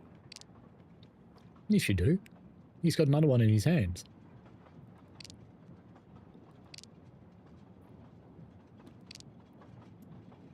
I'm afraid you are better at sushi than lying. What? What do you mean? One of the knives has an inscription, Coltelleria Venezia. Did you happen to go shopping tonight, monsieur? Damn you, Poirot. Very well. One of my sushi knives has been missing since the night of the murder. I thought you were going to believe I killed Ratchet. He routinely sent back my dishes to be ruined. Why does God give rich people the money to afford the best cuisine, but not the palate to appreciate it? I panicked. I know a very good store in Venice. I went to buy a knife to replace the one that had gone missing. So, I wouldn't be accused. I assure you that I had nothing to do with any murders. I would have an easier time believing you, monsieur, if you put that knife down. Oh, yes, of course. Sorry. What time did you leave on your little shopping trip? I left around 9:30 p.m. I was back a little after 11:15 p.m. Time enough to stab Monsieur Waddy and return. Very well, Monsieur Maury. That's all for now. If I have another question... I'll be right here, cooking.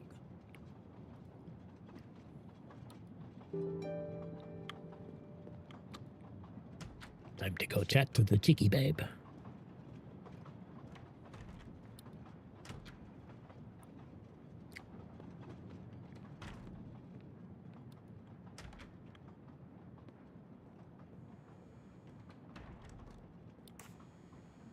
Remind me of what you did when the train stopped in Venice. No problem. I helped Hotaru load all of the food crates aboard the train. Hotaru had everything he needed, but I realized they forgot half of my order. I spent over an hour on the phone with the supplier, without success. I had to change the dessert menu for tomorrow.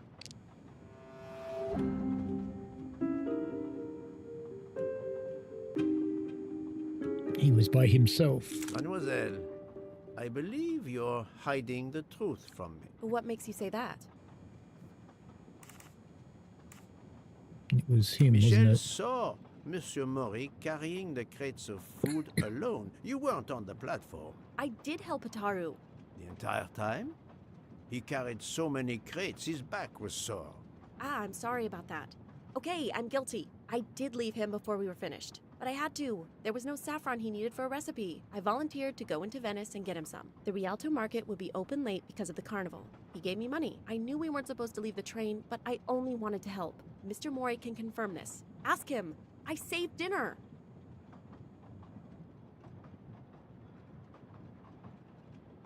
Oh, on behalf of my palate, I thank you.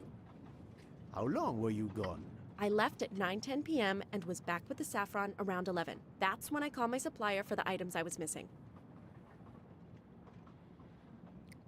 Miss Nielsen had almost 2 hours to buy the saffron, find a costume, kill Monsieur Waddy, elude Detective Locke, and make it back to the train for that phone call. Yes, it's possible that was enough time.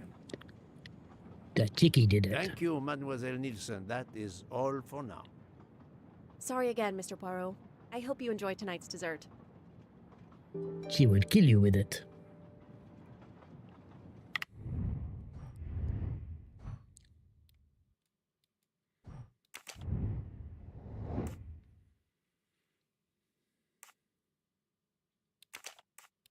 Think, Poirot. That is not a good answer. Actually, he's the only one that no one saw, isn't it? I do not think that's the right answer. And she was with someone. Maury. I must admit I'm not right this time. There's no way it's this one, because she had the doctor with her the whole time. I do not think Oh, that's hang the right on. answer. Both of them. No, not good. Those two? Think, Poirot. That is not a good answer. This is wrong, but I'm never far from the truth. I'm going to go find the answer to this one.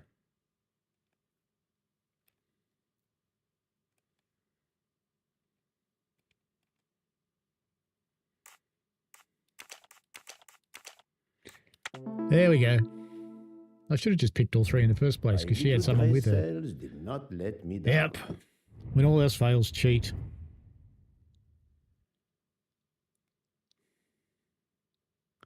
We haven't done the train staff alibis yet, have we? Need to finish this one.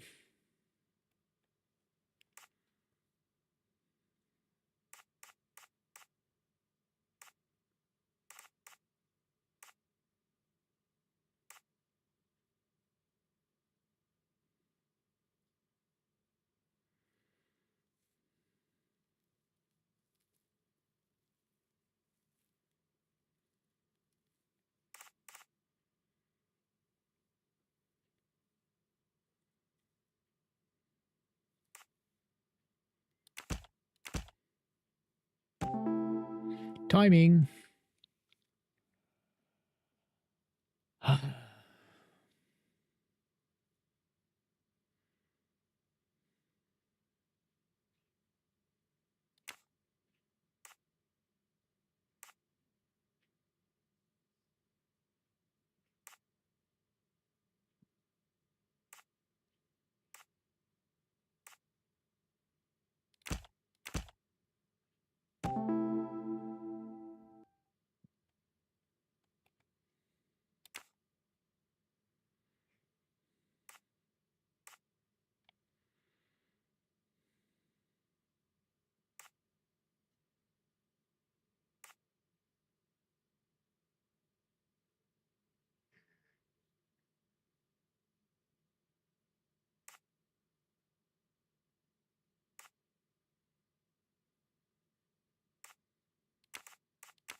Oh, that one's done, Any isn't of it? the 3 staff members had the opportunity to kill Ratchet I was when thinking we had to Monsieur choose one Michel more. I'm getting wasn't tired, watching the hallway. clearly.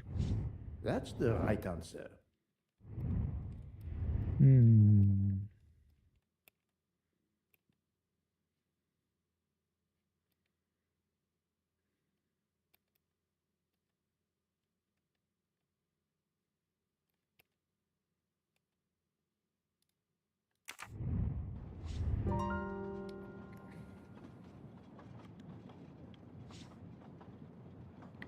Because we have not yet done the Venice chapter,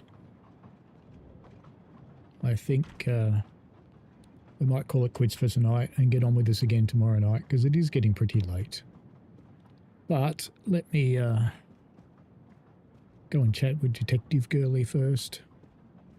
I don't want to chat with Book.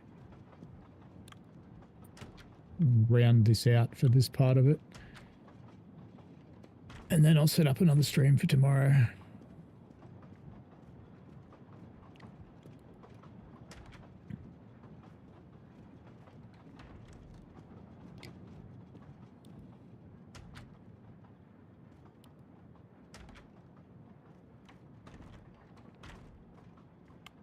It's 2:05, next car.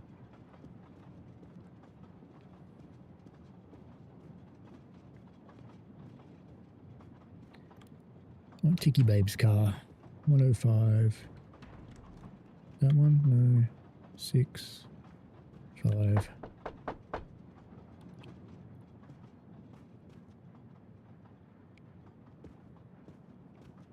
What have you been doing, Poirot?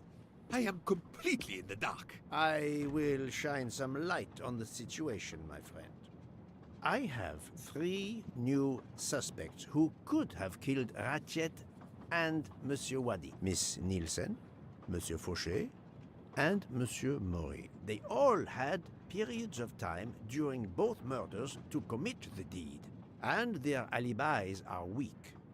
A visit to family, and not 1, but 2 shopping trips. But... all are my employees. Alas, yes, my dear Book. But we have no proof against any of them.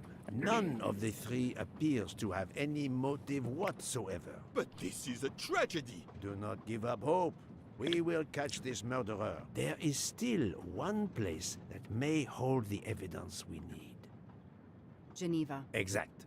Do not give up hope? Well, that's easy for you to say. But what if it's Freya? What becomes of dessert? If it's Sotaru, who will cook? Me? And the worst, if it's Jean, who will serve the drinks? I've been checking up on the Banque du Lac. I had to confirm my identity for Interpol, so they contacted my captain at the Berkshire Police. I suspect he was not pleased. That my vacation was actually an unofficial investigation? I'll say. I would be happy to speak to him on your behalf. Thank you, but he'll get over it. It's a chance to close the books on the Armstrong kidnapping. He stopped yelling, asked for a report, then granted me an extra week. Excellent. What did you learn from Interpol about the Banque du Lac? It's had a bad reputation for over a century. Customers have included the mafia, Nazis, corporate swindlers of every description, even heads of state. It is true, this. It is the worst kept secret in banking. They take advantage of the bank's strict... I'm going to start a poll.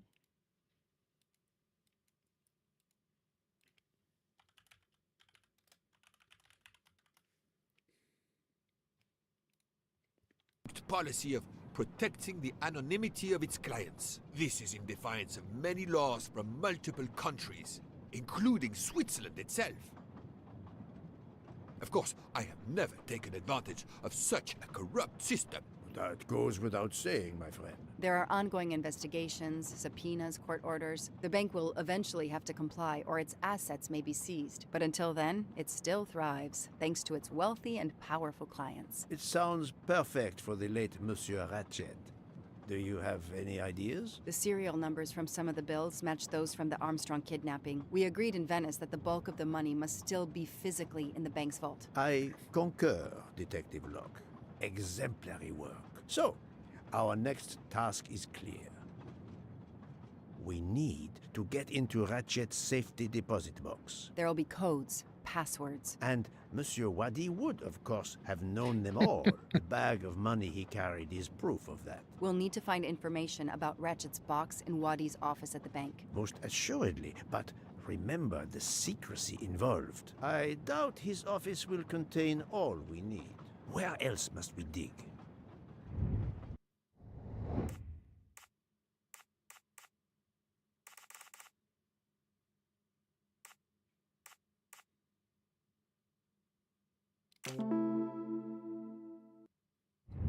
My little gray cells did not let me down. The apartment's what I Mr. Wadi chose. couldn't keep all of his secrets at the bank. Hopefully we'll find something in his apartment. We already have his address thanks to his passport, and his keys we retrieved from his body. The train stops in Lausanne at 8 a.m. But that's far from Geneva. The passports have an Delay address in the them. departure until I didn't think 11 so. a.m. Maybe they later. do. The police are expecting us in Paris by the end of the afternoon at the latest. They won't tolerate any delay. The bank doesn't open until 9. I can see only one way that gives us a chance to be on time.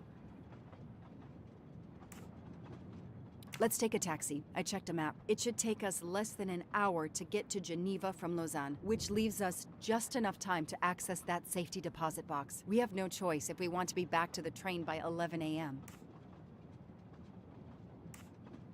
The best thing is to separate. One of us searches his apartment, the other searches his office. To access the safety deposit box, we need to find the key, the box number, and the passcode. Suppose you find all this. How do you plan to get into the vault?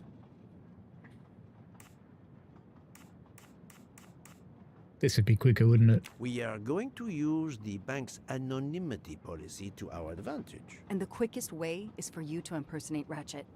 And to I would shave your rather head. impersonate Jack the Ripper, but in the interest of justice, I will do it. We need to find the account number. Along with everything else. I will say I want access to the vault. They don't ask for papers or even names. The vault information is enough. I'm not hearing any of this.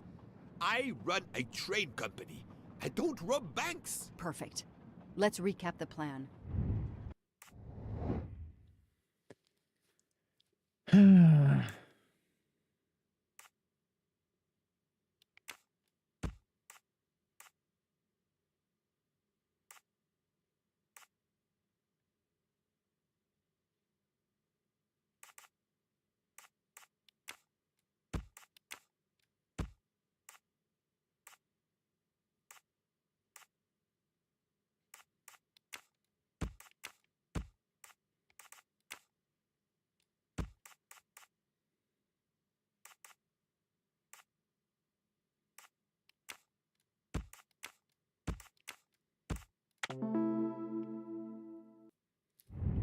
Et voilà. To sum up, we're going by taxi to Geneva. Then we'll split up. You're going to search Mr. Wadi's apartment. I'll search the office at the bank. When we have all the information we need, you pretend to be Ratchet, and we can finally find out what Ratchet is keeping hidden in his safety deposit box. It sounds impossible.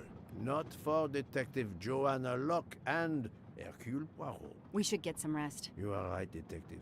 We face our greatest challenge tomorrow. Together.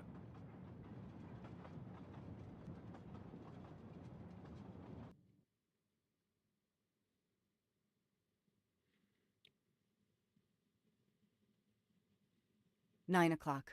Our driver did well. It took barely an hour to get here from Lausanne. But we must conclude our business in 1 hour as well. Book can only hold the train until 11 o'clock. 1 hour to find the key of Ratchet's safety deposit box, the box number, and its passcode. A lot to ask. Indeed, which is why we must split our forces. I will take the cab to Monsieur Wadi's address. You must search his office. I have you on speed dial. And thank you, Mr. Poirot. For what, mademoiselle? For trusting me.